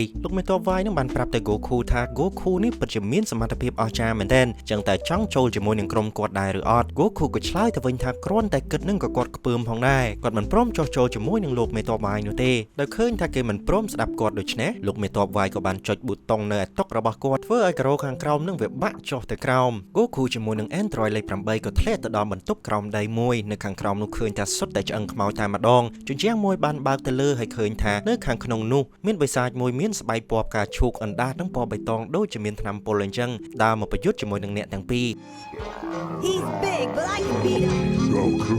I'm scared. Poor sap. You may be strong, but nothing will stop. ហើយ Android លេខ 8 នេះគ្រាន់តែឃើញគាត់ខ្លាចមែនតើគាត់អង្គុយអោបជង្គង់ខ្លួនឯងមានតែ Goku តែប៉ុណ្ណោះដែលត្រូវវាយជាមួយនឹងបិសាចមួយនេះមួយស្មើកណ្ដាប់ដៃជាមួយនឹងការធាក់របស់ Goku នឹងឃើញថាគ្មានប្រសិទ្ធភាពនោះទេបិសាចមួយនេះវាមានថាមពលបាញ់ចេញរន្ទះឆក់ Goku ទៀតផងហើយ Goku នឹងត្រូវបានបិសាចមួយនោះវាប្រើអណ្ដាតពាំចូលទៅក្នុងមាត់លេបបាត់ទៅប៉ុន្តែ Goku អាចប្រើកម្លាំងរបស់គេរើផុតពីមាត់របស់បិសាចមួយនោះចេញមកក្រៅវិញហើយបានប្រមូលអារម្មណ៍ប្រើកម្លាំងនៅក្នុងដៃរបស់គេបាញ់ខាមេហាទៅកាន់បិសាចមួយនោះប៉ុន្តែស្បែកបិសាចមួយនោះមិនដឹងថាធ្វើពីអ្វីនោះទេវាអាចមានថាមពលរុញច្រានកម្លាំងខាមេហានឹងទៅទិសដៅផ្សេងទៀតចឹងវគ្គនេះសូម្បីតែខាមេហាក៏គ្មានប្រសិទ្ធភាពផងដែរលោកមេតបវាយគាត់មើលពីលើមកនោះគាត់ថានិយាយពីសបាយឃើញគូខូត្រូវបានបិសាចមួយនេះធ្វើបាបអញ្ចឹងបិសាចនោះក៏បានប្រើអណ្ដាតរបស់វាសាជាថ្មីហើយប៉ម Android លេខ 8 បំរុងនឹងលេបយកទៅប៉ុន្តែ Goku អាចជួយសង្គ្រោះទាន់ពេលវេលា Goku បានអង្គុយគិតថាបើសិនជាស្បែករបស់បិសាចមួយនេះវារឹងជាងនេះបន្តិចគាត់ប្រហែលជាអាចវាយចូលប៉ុន្តែស្បែករបស់វាទន់មែនទែនភ្លាមនោះគេក៏ស្រាប់តែនឹកឃើញពាក្យសម្ដីរបស់ Snow បានប្រាប់គេថា Goku នឹងធ្លាក់ពីលើយន្តហោះត្រូវអាកាសធាតុត្រជាក់ឡើងរឹងខ្លួនដូចជាថ្មទៅហើយគ្រាន់តែចាំពាក្យមួយម៉ាត់នេះភ្លាម Goku នឹងក៏នឹកឃើញយកដៃរបស់ខ្លួនវាយបំបែកជញ្ជាំងឲ្យអាកាសធាតុត្រជាក់នឹងវាចូលមកដល់ក្នុងបន្ទប់មួយនេះហើយការគិតរបស់ Goku នឹងពិតជាមានប្រសិទ្ធភាពមែនខ្យល់ត្រជាក់ទាំងអស់នោះបានធ្វើឲ្យស្បែកបិសាចមួយនេះវាកាន់តែរឹងទៅកណ្ដាប់ដៃរបស់ Goku នឹងស្រាប់តែមានប្រសិទ្ធភាពគាត់បានម៉ាត់បិសាចមួយនោះមួយដៃមួយទំហឹងធ្វើឲ្យបិសាចមួយនោះវាបែកទៅជាបំណែកតូចដូចជាដុំតកអញ្ចឹងហើយដល់ឃើញថាខ្លួនឯងឈ្នះហើយ Goku ក៏បានប្រើកម្លាំងជើងរុញមួយទំហឹងលោតទៅជាន់របស់មេតបវាយវិញហើយគាត់បានប្រើដំបងវែងរបស់គាត់សំយងទៅក្រោមឲ្យ Android លេខ 8 តោងហើយទាញឡើងមកបាន2នាក់លោកមេតបវាយនឹងក៏សម្រេចចិត្តប្រយុទ្ធគ្នាជាមួយនឹង Goku តែម្ដងប៉ុន្តែគ្រាន់តែ Goku ធាក់ជើងរបស់មេតបវាយបន្តិចហ្នឹងគាត់ឈឺចាប់បាត់ទៅហើយថែមម្ដាយទៀតនោះធ្វើឲ្យមេតបវាយខ្ទាតទៅខ្ទប់ជាងតែម្ដងហើយនៅពេលដែល Goku កំពុងតែនិយាយជាមួយនឹង Android 8 នោះមេតបវាយគាត់លោបពីក្រោយខ្នងហើយបានទៅចាប់កន្ទុយរបស់ Goku ធ្វើឲ្យ Goku នឹងអស់កម្លាំងពីខ្លួនរលីងហើយគាត់ចាប់ក្រវី Goku បោះទៅជញ្ជាំង Goku ងើបមកវិញសារជាថ្មីដែលគ្មានអ្នកចាប់កន្ទុយគាត់បន្តទៀតធ្វើឲ្យគាត់នឹងមានកម្លាំងសារឡើងវិញហើយហក់ធាក់មេតបវាយនឹងស្ទើរតែសន្លប់ទៅហើយ Goku បំរុងនឹងដាក់ម្ដាយចុងក្រោយបញ្ចប់រឿងតែស្រាប់តែ Android 8 នឹងមកខាត់ Goku ឲ្យបានប្រាប់ Goku ថាហិង្សាមិនមែនជាមធ្យោបាយនោះទេ Goku ក៏បានស្ដាប់ Android 8 ហើយ Goku ក៏សម្លុតឲ្យមេតបវាយនឹងឆាប់ចុះចាញ់ភ្លាមទៅមេតបវាយងាកទៅឃើញកំភ្លើងនៅក្បែរនោះក៏លួចយកដាក់អាប៉ៅហើយនិយាយថាគាត់សុំចុះចាញ់ហើយគាត់បាននាំ Goku ទៅបន្ទប់ដែលគាត់ឃុំលោកមេភូមិហើយបានចាប់លោកមេភូមិនឹងធ្វើជាចំណាត់ខ្មាំងតែម្ដងហើយ Android លេខ 8 នឹងបានព្យាយាមខាត់លោកមេតបវាយហើយដោះលែងលោកមេភូមិទៅលោកមេតបវាយបានឆ្លើយមកវិញថាគាត់យល់ព្រមលែងលោកមេភូមិបើសិនជា Android លេខ 8 នេះព្រមស្ដាប់ពាក្យដែលគាត់និយាយ Android នោះសប្បាយចិត្តមែនទែនក៏សួរថាតើលោកមេតបវាយនឹងចង់បានអ្វីដែរលោកមេតបវាយបានឆ្លើយមកវិញថាគាត់ចង់ឲ្យ Android លេខ 8 នេះយកកំភ្លើងទៅសម្លាប់ Goku ចោលគ្រាន់តែលើបែបនេះហើយ Android លេខ 8 ធ្វើអីមិនចាញ់នោះទេគេស្រាប់តែ stress ក្នុងក្បាលតែម្ដងហើយលុតជង្គង់អោបក្បាលខ្លួនឯងGoku ក៏ស្រែកទៅប្រាប់លោកមេតបវាយថាកុំធ្វើបាប Android លេខ 8 អីចង់ធ្វើបាបគេមកលោកមេតបវាយនឹងក៏ឲ្យ Goku បាយក្នុងយឺត Goku នឹងក៏ធ្វើតាមហើយលោកមេតបវាយដកកំភ្លើងបាញ់ចំក្បាលរបស់ Goku ពីក្រោយធ្វើ Goku នឹងសន្លប់បាត់ទៅ Android លេខ 8 ឃើញទស្សនវិជ្ជានេះផ្ទាល់ភ្នែកបែបនេះមេតបវាយបាញ់មិត្តសម្លាញ់របស់គេស្ទើរតែស្លាប់គេទ្រាំមិនបាននោះទេចរិតរបស់គេក៏ផ្លាស់ប្ដូរសកម្មភាពរបស់គេគឺដូចជាពាក្យចចាមអារាមដែលអ្នកភូមិនិយាយអញ្ចឹងបិសាចក្នុងបន្ទាយសាច់ដុំដែលមានចរិតកាចសា ហាវនោះត្រឡប់មកវិញហើយគេបានគំរាមលោកមេតបវាយវិញរហូតដល់លោកមេតបវាយនឹងពន្លែងលោកមេភូមិហើយយាដៃវាយមួយទំហឹងនឹងចំលោកមេតបវាយរហូតដល់តែខ្ទាតទៅក្រៅដល់ភ្នំឯណោះលោកពូមេភូមិនឹង Android លេខ 8 បានមកជួយមើល Goku ថាយ៉ាងម៉េចទៅហើយក៏ឃើញថា Goku នឹងនៅសល់ជីវិតនោះទេតែគ្រាន់តែគាត់នឹងទន់ខ្សោយមែនតើអ្នកទាំងអស់គ្នាក៏ចុះចេញពីបន្ទាយសាច់ដុំហើយដើរមកដល់ក្រៅនឹង Android លេខ 8 សម្លឹងមើលអាគារនោះបន្តិចក៏គិតថាគាត់គួរតែកំទេចកន្លែងនេះចោលតែម្ដងទៅហើយក៏រត់ទៅដល់គុលអាគារទាញដៃរបស់គេវាយទម្លុះគុលអាគារមួយនោះធ្វើឲ្យវាបាក់ចុះមកតិចទីគ្មានសល់នោះទេហើយអ្នកទាំងអស់គ្នាក៏បន្តដំណើរទៅភូមិវិញទៅដល់ផ្ទះរបស់ Snow នឹងបានចេញមកដល់ទទួលអ្នកទាំងអស់គ្នាប៉ុន្តែ Goku នឹងឃើញរត់តម្រង់មករក Snow តែម្ដងគេមិនមែនរត់មកដោយសារតែនឹក Snow នោះទេគឺគេឃើញនំប៉័ងរបស់ Snow កាន់នឹងវាទំនងខ្លាំងពេកហើយក៏ហក់ទាញយកទៅញ៉ាំអស់ហើយអ្នកទាំងអស់គ្នាក៏បានសម្រាកញ៉ាំអាហារពេលយប់ជាមួយគ្នា Goku នឹងនិយាយថាគាត់ញ៉ាំនោះញ៉ាំដោយសារគាត់ឃ្លានពេកគាត់ប្រើកម្លាំងច្រើនភ្លាមនោះម្ដាយរបស់ Snow នឹងក៏បានសួរទៅអ្នកទាំងអស់គ្នាថាមានរកឃើញ Dragon Ball ឬអត់សួរគ្នាទៅមកសួរទាំង Goku ទៅទៀតគាត់ថាគាត់មិនបានរកឃើញ Dragon Ball នោះទេប៉ុន្តែ Android លេខ 8 ក៏គាត់លូកដៃចូលទៅក្នុងអាវរបស់គាត់ហើយទាញចេញមកវិញនៃ Dragon Ball មានផ្កាយ2អ្នកទាំងអស់គ្នាក៏សួរថាហាមិនក៏ឯងមាន Dragon Ball ទៅវិញគាត់ថាគាត់រកឃើញ Dragon Ball យូរហើយប៉ុន្តែគាត់មិនហ៊ានយកទៅឲ្យមេតបវាយនោះទេព្រោះគាត់ដឹងថាបើសិនជាគាត់ឲ្យមេតបវាយភ្លាមមេតបវាយប្រកាសជាមើលឃើញថាអ្នកភូមិនេះលែងមានប្រយោជន៍សម្រាប់គាត់ទៀតហើយចឹងប្រកាសជាសម្រាប់អ្នកភូមិចោលគ្មានទុកម្នាក់នោះទេចឹងបានជាគាត់លាក់រហូតមកហើយអ្នកភូមិទាំងអស់គ្នានឹងនៅសល់ជីវិតក៏ដោយសារតែគាត់ផងដែរលោកមេភូមិលើដូច្នេះក៏សប្បាយចិត្តហើយអរគុណដល់ Android លេខ 8 មែនទែនគាត់ថាចាប់ពីពេលនេះទៅ Android លេខ 8 អាចរស់នៅជាមួយគាត់បានហើយក្លាយទៅជាសមាជិកក្នុងភូមិគាត់បាន Android លេខ 8 នឹងក៏រំភើបចិត្តប៉ុន្តែគាត់ឆ្លើយតបទៅវិញថាគាត់សុំបដិសេធហើយព្រោះថានៅក្នុងខ្លួនរបស់គាត់នេះត្រូវបានគេបង្កប់គ្រាប់បែកហើយគាត់មិនដឹងថានៅថ្ងៃណាគាត់នឹងផ្ទុះនោះទេបើសិនជាគាត់រស់នៅក្នុងភូមិមួយនេះវាអាចនឹងផ្ទុះនាំឲ្យមានអ្នកផ្សេងនឹងត្រូវរបួសឬក៏អាចស្លាប់ទៀតផងចឹងគាត់នឹងទៅរកកន្លែងស្ងាត់ណានៅម្នាក់ឯងលោកពូមេភូមិនឹងក៏ស្រាប់តែនឹកឃើញរឿងមួយគាត់ថានៅភូមិរបស់គាត់នេះមានបរិសម្នាក់ចម្លែកមែនទែននៅឲ្យឆ្ងាយផុតពីគេឯណោះឈ្មោះរបស់គាត់នឹងគឺសាស្ត្រាចារ្យ Fred គាត់នឹងត្រូវជាសាស្ត្រាចារ្យអ្នកវិទ្យាសាស្ត្រពូកែមែនទែនចឹងបើសិនជា Android លេខ 8 ទៅរកគាត់នោះប្រហែលជាគាត់អាចជួយបានម្ដាយរបស់ Snow នឹងក៏និយាយថាត្រូវហើយប៉ុន្តែលោកពូម្នាក់នោះគាត់ចម្លែកមែនទែនគាត់មិនសូវចូលចិត្តមនុស្សនោះទេបើទៅឲ្យគាត់មិនចូលចិត្តនោះគាត់មិនព្រមជួយឡើយ Snow ក៏និយាយថាមិនអីនោះទេគាត់បានទៅជួបលោកពូ Fred នឹងប្រមាណដងហើយឃើញថាលោកពូ Fred នឹងចូលចិត្តគាត់មែនទែនចឹងគាត់អាចទៅជាមួយនឹង Android 8ចឹងប្រហែលជាសាស្ត្រាចារ្យ Fred នឹងអាចនឹងជួយ Android 8ជាមិនខាននោះទេ Goku ឮបែបនេះក៏គាត់និយាយថាគាត់សុំទៅដែរព្រោះ Radar Dragon Ball របស់គាត់នេះចុចលែងដែរហើយគាត់សង្ឃឹមថាលោកសាស្ត្រាចារ្យមួយនោះនឹងអាចចេះជួសជុល Radar របស់គាត់វិញថ្ងៃស្អែកក៏បានមកដល់អ្នកទាំងអស់គ្នានឹងក៏ចេញដំណើរទៅរកផ្ទះរបស់សាស្ត្រាចារ្យ Fred ប៉ុន្តែយើងពវល់អារម្មណ៍ទៅមើលលោកពូ Ninja វិ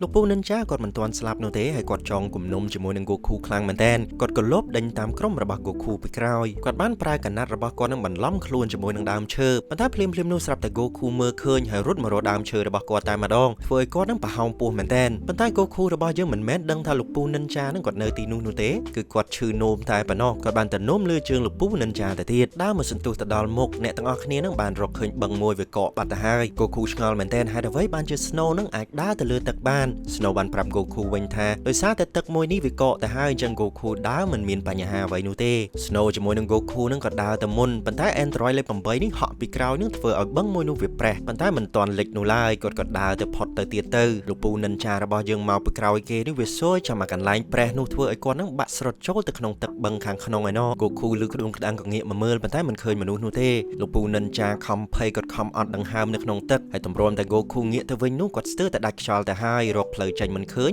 ក៏យកក្បាលខ្លួនឯងនឹងទៅបោកបំបីថ្មដើម្បីរកផ្លូវដកដង្ហើមហើយងើបមកវិញនឹងទៅជាក់ផងរួមទាំងពោកក្បាលទៅទៀតបន្ទាប់មកលោកពូ Ninja ខំតែងខ្លួនធ្វើជាខ្លាឃ្មុំពេលដែល Goku សម្លឹងមកនោះគាត់ខំធ្វើកាយវិការជាសត្វលើកជើងលើកដៃចឹងទៅនាំឲ្យគាត់នេះល្អិលជើងល្មៀលចុះមកក្រោមបុកដើមឈើមកតង់ទៀតនិយាយថាវេទនានោះវេទនាដល់ហើយលោកពូ Ninja នេះទីបំផុតអ្នកទាំងអស់គ្នាក៏បានធ្វើដំណើរទៅដល់ផ្ទះរបស់សាស្ត្រាចារ្យ Fred ហើយគ្រាន់តែឃើញ Snow នោះគាត់ចូលចិត្តមែនទែនគាត់បានឲ្យមិត្តភក្តិ Snow នឹងចូលទៅក្នុងផ្ទះរបស់គាត់អ្នកទាំងអស់គ្នាក៏និយាយមកសន្ទុះទៅហើយក៏បានប្រាប់ពីគោលបំណងរបស់ខ្លួនថាមកនេះចង់ពឹងឲ្យសាស្ត្រាចារ្យ Fred ដោះគ្រាប់បែកចេញពីក្នុងខ្លួនរបស់ Android លេខ 8 ហើយ Snow នឹងក៏បាននិយាយបន្ថែមទៀតថាមនុស្សដែលដាក់គ្រាប់បែកចូលទៅក្នុងខ្លួនរបស់ Android 8 នឹងគឺអាក្រក់មែនទែនគាត់មិននឹកស្មានថាមានមនុស្សប្រភេទនេះនោះទេ Goku ស្ដាប់គេទៅមកនឹងរហូតដល់តែដេកលក់បាត់ទៅហើយសាស្ត្រាចារ្យ Fred នឹងដែលឃើញ Goku គេងក៏ប្រាប់ថាឲ្យអ្នកទាំងអស់គ្នាសម្រាប់មួយផ្លែតគាត់ចូលក្នុងមួយផ្លែតសិនគ្រាន់តែចូលទៅដល់បន្ទប់គាត់ភ្លាមយើងឃើញថាលោកពូ Ninja នឹងក៏ដេកចាំនៅលើគ្រែតែម្ដងហើយគាត់ក៏បាននិយាយគំរាមទៅ Dr. Fred ថាបើសិនជា Dr. Fred មិនធ្វើតាមគាត់និយាយនោះទេគាត់នឹង នឹងប្រាប់អ្នកភូមិទាំងអស់ថា Dr. Frame នេះជាអ្នកចូលដៃចូលជើងជាមួយនឹងក្រុមទាហានរបស់លោកមេតបវាយហើយ Android លេខ 8 ដែលគេល្បីថាសាហាវនឹងក៏ត្រូវបានបង្កើតដោយ Dr. Frame ផងដែរលោកពូ Ninja នឹងចង់ឲ្យ Dr. Frame ទៅយក Dragon Ball ពីបង្វិចរបស់ Goku យកមកឲ្យគាត់ Dr. Frame នឹងបំរុងនឹងបកែកទៅហើយប៉ុន្តែស្រាប់តែ Snow នឹងដើរចូលក្នុងបន្ទប់ហើយលោកពូ Ninja នឹងក៏បានយក Snow ធ្វើជាចំណាត់ខ្មាំងអញ្ចឹងលោក Dr. Frame នឹងគ្មានជំរឿសនោះទេក៏ធ្វើតាមសម្ដីរបស់លោកពូ Ninja ទៅគាត់បានលបទៅបំរុងនឹងយក Dragon Ball ពី Goku ពេលដែលគាត់កំពុងតែយកនោះស្រាប់តែ Android លេខ 8 មើលឃើញ Dr. Frame បានយកបង្វិចរបស់ Goku មកឲ្យលោកពូ Ninja បានសម្រេចប៉ុន្តែ Snow នឹងស្រាប់តែស្រែកធ្វើឲ្យ Android លេខ 8 នឹងដឹងថាប្រកាសជាមានរឿងមិនស្រួលហើយគាត់រត់បំបុកទ្វារមកមើលតែម្ដងហើយឃើញថាលោកពូ Ninja នឹងបានបង្វិចរបស់ Goku ពិតប្រាកដមែនហើយលូតចេញតាមបង្អួចបាត Goku ដែលឮសំឡេងក្ដួងខ្លាំងពេកគាត់ក៏ភ្ញាក់មកដែរហើយក៏រត់ដេញតាមលោកពូ Ninja ហើយនិយាយពីថារត់នឹងរត់មិនទាន់នោះទេដោយសារតែលោកពូ Ninja នឹងគាត់ជិះម៉ូតូចឹង Goku គ្មានជំរឿសក៏ប្រើខាមេហាបាញ់ទៅលើភ្នំតកកតែម្ដងការបាយភ្នំនោះវាធ្វើឲ្យតកកវាជ្រៀលចុះមកក្រោមហើយចំនួនព្រិលនឹងវាច្រើនពេកក៏គ្របដណ្ដប់លើលោកពូ Ninja ទៅ Goku ក៏រត់ទៅយកបានបង្វិចរបស់គេត្រឡប់មកវិញហើយអំបញ្ញមិញនឹងយើងគិតថាក្នុងបង្វិចមួយនោះគឺជា Dragon Ball ហើយតាមពិតទៅបាយថ្ងៃរបស់ Goku ទេគាត់រត់ដេញតាមនេះមិនមែនស្ដាយ Dragon Ball នោះទេគាត់ស្ដាយអាហារពេលថ្ងៃរបស់គាត់ Dragon Ball មែនតែនឹងនៅឯអ្នកភូមិឯណោះហើយដោយគ្រោះថ្នាក់ត្រូវបានកម្ចាត់អស់ហើយសាស្ត្រាចារ្យ Frame នឹងក៏បានដោះគ្រាប់បែកចេញពីក្នុងខ្លួនរបស់ Android លេខ 8 ហើយគ្រាប់បែកនោះគឺគ្រាន់តែជាបន្ទះតូចមួយតែប៉ុណ្ណោះសាស្ត្រាចារ្យ Frame អាចជួយ Android លេខ 8 បានប៉ុន្តែគាត់មិនអាចជួសជុលរ៉ាដារបស់ Goku នោះទេដោយសារតែបច្ចេកវិទ្យាប្រើនោះវាទំនើបពេក Goku ពេលដែលដើរទៅភូមិវិញនោះគាត់សម្លឹងមើលគ្រាប់បែកទៅមកហើយក៏គាត់គប់ចោលទៅវាចង្រៃអីអាគ្រាប់បែកនឹងវាទៅត្រូវលោកពូ Ninja ឯណោះផ្ទុះម្នាក់ឯងនៅឯចុងភ្នំហើយអ្នកទាំងអស់គ្នាក៏ធ្វើដំណើរទៅគេងនៅផ្ទះ Snow មកយប់ចុងក្រោយទៅនៅពេលដែលកំពុងគេងនោះ Goku ក៏បានប្រាប់ទៅ Android លេខ 8 ជាមួយនឹង Snow ថាគេប្រហែលជាធ្វើដំណើរទៅផ្ទះរបស់ Bulma ហើយព្រោះ Bulma គឺជាម្ចាស់របស់រ៉ាដាមួយនេះចឹង Bulma ប្រកាសជាអាចជួសជុលវាបានវិញ Snow នឹងក៏សួរថាផ្ទះរបស់ Bulma នឹងនៅឯណា Goku ថាតាមគេឮមកនឹងផ្ទះរបស់ Bulma នៅឯ West City ឯណោះគឺទីក្រុងទិសខាងលិចនិយាយប្រាប់រឿងរ៉ាវអស់ហើយ Goku នឹងក៏កេងបាត់ទៅព្រឹកស្អែកក៏បានមកដល់អ្នកភូមិបានមកជួបជុំគ្នាដើម្បីលា Goku ហើយអ្នកទាំងអស់គ្នានឹងសួរថាតើ Goku ចង់ធ្វើដំណើរទៅទីក្រុងខាងលិចនឹងដោយរបៀបណា Goku ថាគេនឹងដើរទៅប៉ុន្តែគម្រោងរបស់គេកាលពីដំបូងនឹងគឺជិះពពកហោះទៅប៉ុន្តែត្រូវបានលោកមេតប Silver នឹងបាញ់គ្រាប់ធំផ្ទុះពពករបស់គេខូចអស់ទៅហើយចាស់នៅភូមិនោះគ្រាន់តែឮថាពពកហោះភ្លាមគាត់ថាពពកហោះនៅភូមិគាត់ក៏ធ្លាប់មានគេជិះដែរប៉ុន្តែដោយសារតែបច្ចុប្បន្នមនុស្សគ្រប់គ្នានឹងមិនមានចិត្តបរិសុទ្ធដូចពីមុននោះទេអញ្ចឹងវាធ្វើឲ្យពពកហោះនេះលែងឃើញមានគេជិះទៀតហើយបើតាមគាត់ដឹងពីចាស់មកនោះពពកហោះវាមិនចេះខ្ទេចឡើយ Goku អាចសាកហៅវាម្ដងទៀតមកពពកហោះនោះនឹងហោះមករក Goku ភ្លាម Goku លឺហើយសប្បាយចិត្តមែនទែនគាត់ក៏ហៅពពកហោះគាត់ត្រឡប់មកវិញហើយសំណាងល្អនោះពពកហោះនោះពិតជាត្រឡប់មកវិញមែន Goku របស់យើងទីបំផុតមានរបស់ជិះទៅទីក្រុងខាងលិចហើយគ្រាន់តែទៅដល់ទីក្រុងខាងលិចភ្លាមនិយាយពីថាទីក្រុងមួយនោះវាទំនើបមែនទែនមានឡានគ្រប់ប្រភេទជិះឆ្វេងឆ្វាយពេញនឹងទូរទស្សន៍មនុស្សពាក់អាវនឹងសុទ្ធសឹងតែស៊ីវិល័យទាំងអស់ Goku ដើរនឹងស្ទើរតែឡានបុកទៅហើយក៏ដើរសួរគេថាតើស្គាល់ផ្ទះ Bulma ឬអត់ហើយមិនមែនគ្រប់គ្នានៅក្នុងទីក្រុងសិតតែស្គាល់គ្នាទាំងអស់ហើយណាអញ្ចឹងមនុស្សប្រមាណអ្នកដែល Goku សួរអំបញ្ញមិញនោះគ្មាននរណាស្គាល់ Bulma នោះទេហើយដើរទៅមុខទៀតស្រាប់តែលោកពូតាក់ស៊ីនឹងគាត់ហៅចូលឡានហើយ Goku ត្រូវបានគេហៅឡើងបែបនេះគាត់ឡើងតាមគេអញ្ចឹងដែរទៅឡើងមកពូនោះសួរថាអូនឯងមានលុយឬអត់ Goku ថាក៏អត់មានលុយផងពូតាក់ស៊ីនឹងក៏ថាឲ្យ Goku មកប្រើទៅហើយដេញ Goku ចេញពីឡានវិញ Goku គិតក្នុងចិត្តថាគាត់ចាំបាច់ត្រូវតែរកលុយនៅក្នុងទីក្រុងនេះឲ្យបានដើរនឹងក៏ស្រាប់តែឃើញមនុស្សមួយវងគេរោមមើលអីមិនដឹងនោះទេ Goku ដើរចូលទៅក្នុងឃើញថាមានបរិសុទ្ធជនជាតិអាស៊ីម្នាក់គាត់ប្រកួតជាមួយនឹងមនុស្សគ្រប់គ្នាគាត់និយាយថាបើសិនជាអាចយកឈ្នះគាត់បាននោះអ្នកឈ្នះគាត់នឹងទទួលបានប្រាក់100,000 Zenny នេះគឺជាប្រាក់ដែលគេប្រើប្រាស់នៅក្នុងទីក្រុងខាងលិចហើយទស្សនិកជនដែលស្គាល់ពីប្រវត្តិរបស់បរិសុទ្ធម្នាក់នេះបាននិយាយថាឮថាបរិសុទ្ធម្នាក់នឹងគឺជាម្ចាស់ខ្សែក្រវ៉ាត់ខាងប្រដាល់ហើយគ្មានអ្នកណាអាចយកឈ្នះគាត់បាននោះទេ Goku ឮដូច្នេះបែរជាចិត្តសឿងសុំប្រយុទ្ធជាមួយនឹងបរិសុទ្ធអាស៊ីនោះទៅវិញដំបូងគ្រប់គ្នាឮហើយស្រាប់តែសោយប៉ុន្តែគ្រាន់តែ Goku របស់យើងស្ទុះទៅដាក់ម្ដាយចំពោះរបស់ជើងឯកភ្លាមមនុស្សជុំវិញនោះស្ងាត់ជ្រាបតែម្ដងជើងឯកប្រដាល់របស់យើងរៀងខ្មាស់គេក៏ព្យាយាមស្ទុះទៅរក Goku ប៉ុន្តែ Goku អាចគេចបានរហូតហើយគាត់បំរុងនឹងឡើងជង្គង់ដាក់ Goku ទៅទៀតតែ Goku គេចទាន់គាត់អុកជង្គង់ចំឲ្យខ្នល់ឯណែដល់វេន Goku របស់យើងម្ដងហើយគាត់បានស្ទុះលូតថេ ធាក់ទៅជើងឯកនោះប៉ុន្តែជើងឯកគេចផុតត្រូវជញ្ជាំងទៅវិញបែកជញ្ជាំងខ្ទេចហើយដោយឃើញកម្លាំងដ៏មហិមារបស់ Goku ហើយជើងឯករបស់យើងមិនចង់បន្តទៀតនោះទេគាត់បានឲ្យលុយរង្វាន់នឹងទៅឲ្យ Goku យកតែម្ដងដោយឃើញ Goku ឈ្នះរង្វាន់ច្រើនមានចៅ2នាក់នឹងក៏ចង់បោក Goku បានហៅ Goku ថាគាត់នឹងស្គាល់ផ្ទះរបស់ Bulma ហើយនៅពេលដែលនាំ Goku ទៅកន្លែងស្ងាត់ហើយនោះគាត់បានដកកំបិតកំភ្លើងបំរុងនឹងប្លន់ Goku យកលុយតែ Goku បានដាក់ម្ដាយមួយជើងខ្ទៀតទៅអស់ទៅចៅកាន់កំភ្លើងនោះខ្លាច Goku វាយក៏បានប្រាប់ Goku ថាអត់ទេគាត់ពិតជាចង់ជួយមែនបើសិនជា Goku ចង់ទៅដល់ផ្ទះរបស់ Bulma នោះ Goku អាចទៅរកនៅប៉ុស្តិ៍ប៉ូលីសបានហើយសួរគេបន្តិចទៅហើយដូចឃើញថាចៅនេះដូចជាចិត្តល្អដែរ Goku ក៏ឈប់វាយបន្តទៀតហើយគាត់បានដើរសួរគេសួររកប៉ុស្តិ៍ប៉ូលីសនៅកន្លែងណាហើយគ្រាន់តែគេប្រាប់ភ្លាម Goku ឲ្យលុយរង្វាន់ខ្លួនឯងនឹងទៅឲ្យគេខ្ទេចតែម្ដងទីបំផុត Goku របស់យើងក៏ធ្វើដំណើរទៅដល់ប៉ុស្តិ៍ប៉ូលីស Goku ខំគូរូប Bulma ផងឯផងតែរូបអាក្រក់មែនតែនប៉ូលីសមើលមិនស្គាល់នោះទេលោកពូប៉ូលីសបានដកឧបករណ៍របស់គាត់ហើយវាយឈ្មោះ Bulma ចូលទៅក្នុងនោះហើយក៏បានឲ្យ Goku មើលរូបបន្តិចទៅ Goku ឃើញថារូបទី2នឹងគឺជារូប Bulma ដែលគេស្គាល់នឹងឯងប៉ុន្តែរឿងដែលនឹកស្មានមិនដល់នោះ Bulma គឺជាកូនសេដ្ឋីនៅឯទីក្រុងមួយនេះគាត់ត្រូវជាកូនរបស់តកែក្រុមហ៊ុនមួយដែលបង្កើត Capsule នឹងឯងឈ្មោះក្រុមហ៊ុនរបស់គាត់គឺ Capsule Corp ហើយផ្ទះរបស់គាត់នឹងនិយាយពីថាធំមែនតើលោកប៉ូលីសទៅដល់នឹងបានចុចកណ្ដឹងសួរនាំបន្តិចទៅប៉ុន្តែមានអ្នកឆ្លើយពីក្នុងថា Bulma នឹងមិននៅផ្ទះទេមួយសន្ទុះ Goku ថាគេធំក្លិន Bulma ងាកទៅលើទៅឃើញ Bulma ជិះម៉ូតូហោះនិយាយពីថាពាក់វ៉ែនតាលយស្ដាប់ចម្រៀងជិះចុះមកក្រោមវិញមកជួប Goku នៅក្រោមម្នាក់ Goku ថាគេមកនេះក៏ចង់ឲ្យ Bulma ជួយជួសជុលរ៉ាដា Dragon Ball បន្តិច Bulma នឹងក៏យល់ព្រមឲ្យលោកពូប៉ូលីសនឹងក៏សុំបន្តិចដែរថាឲ្យប៉ារបស់ Bulma នឹងមើលម៉ូតូគាត់តិចផងព្រោះជិះដកទៅមុខសោះអ្នកទាំងអស់គ្នានឹងក៏ដើរចូលទៅផ្ទះទៅហើយឃើញថាផ្ទះរបស់ Bulma ចូលទៅនឹងសុទ្ធតែមនុស្សយន្តទំនើបហើយយើងបានទៅជួបជាមួយនឹងឪពុករបស់ Bulma គឺសាស្ត្រាចារ្យ Brief ហើយ Bulma មិននឹកស្មានថាគាត់នេះចេះបច្ចេកវិទ្យាដល់ថ្នាក់នេះនោះទេគាត់ជួសជុលរ៉ាដារបស់ Goku នឹងតាមមួយផ្លេតសោះក៏ចេញបាត់ទៅហើយក៏ថាគាត់នឹងជួយទៅស្វែងរក Dragon Ball ឲ្យ Goku ថាពិបាកបន្តិចហើយព្រោះ Bulma នឹងគាត់អត់ចេះជិះពពកហោះនោះទេ Bulma ឆ្លើយថាមិនជាបញ្ហាឡើយឥឡូវគាត់បង្កើតបច្ចេកវិទ្យាថ្មីមួយទៀតពាក់នៅនឹងដៃរបស់គាត់នេះគាត់ចុចតែបន្តិចនឹងធ្វើឲ្យគាត់បង្រួមខ្លួនខ្លាចទៅជាមនុស្សដែលតូចមួយចឹងគាត់អាចឡើងតោង Goku ជិះពពកជាមួយនឹង Goku ហោះទៅយ៉ាងស្រួលម្ដាយរបស់ Bulma នឹងក៏ចូលមកដល់ស្រាប់តែដើរទៅជន់ Bulma នៅខាងក្រោមម្នាក់ Bulma ខឹងខំថាឲ្យម៉ាក់គាត់ពេញនឹង Goku នឹងក៏បានសួរអ្នកមីងថាចុះយ៉ាំឆាទៅណាហើយមីងអ្នកមីងឆ្លើយថាយ៉ាំឆាជាមួយនឹង Bulma នឹងអាដែងអ្នកឆ្លោះគ្នាស្នេហាបន្តិចបន្តួចនឹងដោយសារតែក្មេងស្រីក្នុងទីក្រុងនេះវាបបួលគ្នាឡើងមកក្រុមឯណោះកាន់ផ្កាកាន់អីមួយស្រែកហើយយ៉ាំឆារាល់ថ្ងៃធ្វើឲ្យ Bulma នឹងមិនសប្បាយចិត្តនោះទេចឹងតែឥឡូវយ៉ាំឆានឹងគាត់ទៅក្រៅបាត់ហើយ Bulma នោះខំទៅខ្ទប់មាត់ម៉ាក់ផងអីផងអត់ចង់ឲ្យគាត់នឹងទៅប្រាប់ Goku នោះទេយើងត្រឡប់ទៅមើលមេកងទ័ព Red Ribbon Army វិញគាត់មើលរ៉ាដាធំរបស់គាត់នឹងឃើញថា Dragon Ball ជាមួយនឹង Goku នឹងនៅឯទីក្រុងខាងលិចឯណោះចឹងទៅគាត់បានជួលចោលដល់ប៉ាកែម្នាក់មានឈ្មោះថា Husky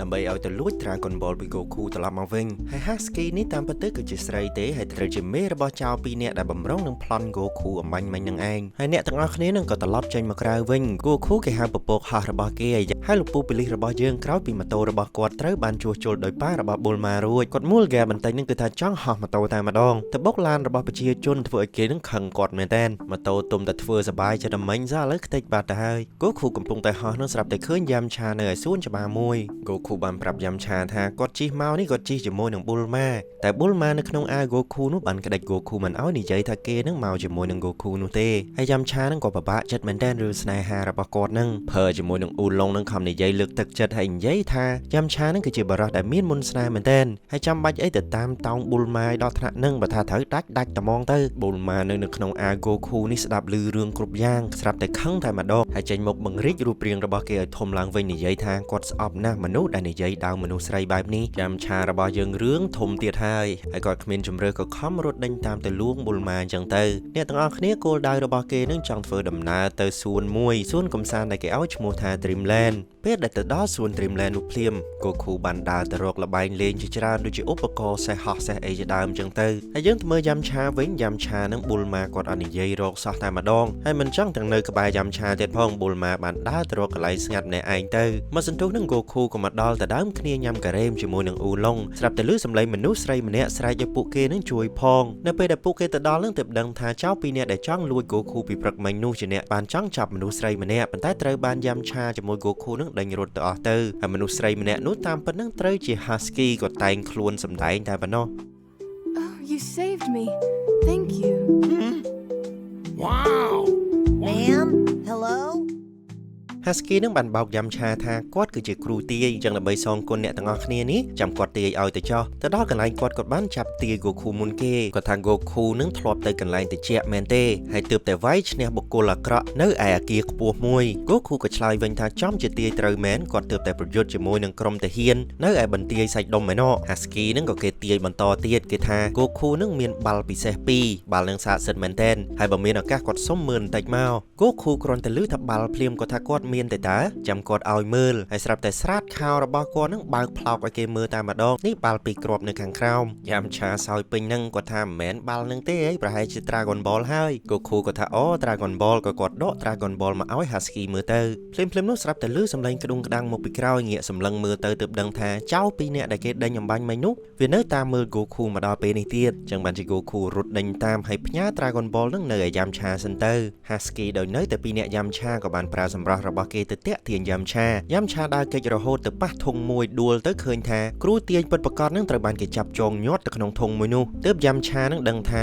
Husky នេះគឺបោកទេប៉ុន្តែដោយសារតែសម្លេងក្ដុងក្ដាំងស្រែកចេញពីក្នុងមក Bulma ដើរពីក្រៅនឹងក៏ឮថាអូសម្លេងស្រែកពីក្នុងនឹងគឺសម្លេងយ៉ាំឆាគាត់ខំដើរទៅមើលពីក្រៅមកវាដូចជា Husky នឹងកំពុងតែស្អិតល្មួតជាមួយនឹងយ៉ាំឆាអញ្ចឹងតាមពិតគាត់កំពុងតែប្រយុទ្ធគ្នាសោះ Bulma ឃើញយល់ច្រឡំគិតថាយ៉ាំឆានឹងក្បត់គាត់ហើយក៏យកធុងមួយគប់ពីក្រោយហើយរត់ទៅបាត់ទៅ Husky ក៏យក Dragon Ball បានហើយចាប់យ៉ាំឆាចង Goku ដែលយកឈ្នះចោលទាំងពីរនាក់នោះរួចក៏រត់មករកយ៉ាំឆាវិញឃើញថាយ៉ាំឆានឹងត្រូវបានគេចាប់ចងហើយ Husky មុននឹងទៅនឹងគាត់បានដាក់គ្រាប់បែកនៅលើរូបចម្លាក់មនុស្សស្រីម្នាក់ទៀតបំរុងនឹងបំផ្ទុះសួនច្បារនេះចោលយ៉ាំឆាបានប្រាប់រឿងគ្រប់យ៉ាងទៅ Goku ថាត្រូវតែបញ្ឈប់ Husky ឲ្យបានហើយយកតេឡេរបស់គាត់ចុចបញ្ឈប់កុំឲ្យគ្រាប់បែកនេះវាផ្ទុះកើត Goku លឺភ្លាមមិនចាំយូរក៏ឡើងពពកហោះរបស់គេប្រើល្បឿនយ៉ាងលឿនជិះដេញតាមយន្តហោះរបស់ Husky ហើយដោយសារតែរវល់ងាកក្រោយមើល Goku អត់បានមើលមុខធ្វើឲ្យ Husky នឹងជ្រុលជិះទៅបុកអាគារនៅខាងមុខឯណោះ Husky បំរុងនឹងធ្លាក់មកក្រោមប៉ុន្តែត្រូវបាន Goku គប់ជាប់ជាមួយនឹងអាគារ Goku បានប្រាប់ឲ្យ Husky នឹងប្រគល់ Dragon Ball ឲ្យគេវិញជាពិសេសនឹងគឺប៊ូតុងចុចកុំឲ្យផ្ទុះគ្រាប់បែក Goku ទីបំផុតបានយកប៊ូតុងនោះបានហើយខំទៅខំមកចៃដន្យនឹងវាត្រូវអាប៊ូតុងដែលបញ្ឈប់គ្រាប់បែកនឹងផ្ទុះពិតប្រាកដមែនហើយវិធីសាស្ត្រដែលគាត់យក Dragon Ball ពីដៃរបស់ Husky វិញនឹងគឺគាត់ចាក់កលិចតតែ Husky នឹងប្រឡែង Dragon Ball ធ្លាក់ចុះទៅក្រោមហើយ Goku ក៏បានយក Dragon Ball ត្រឡប់មកវិញម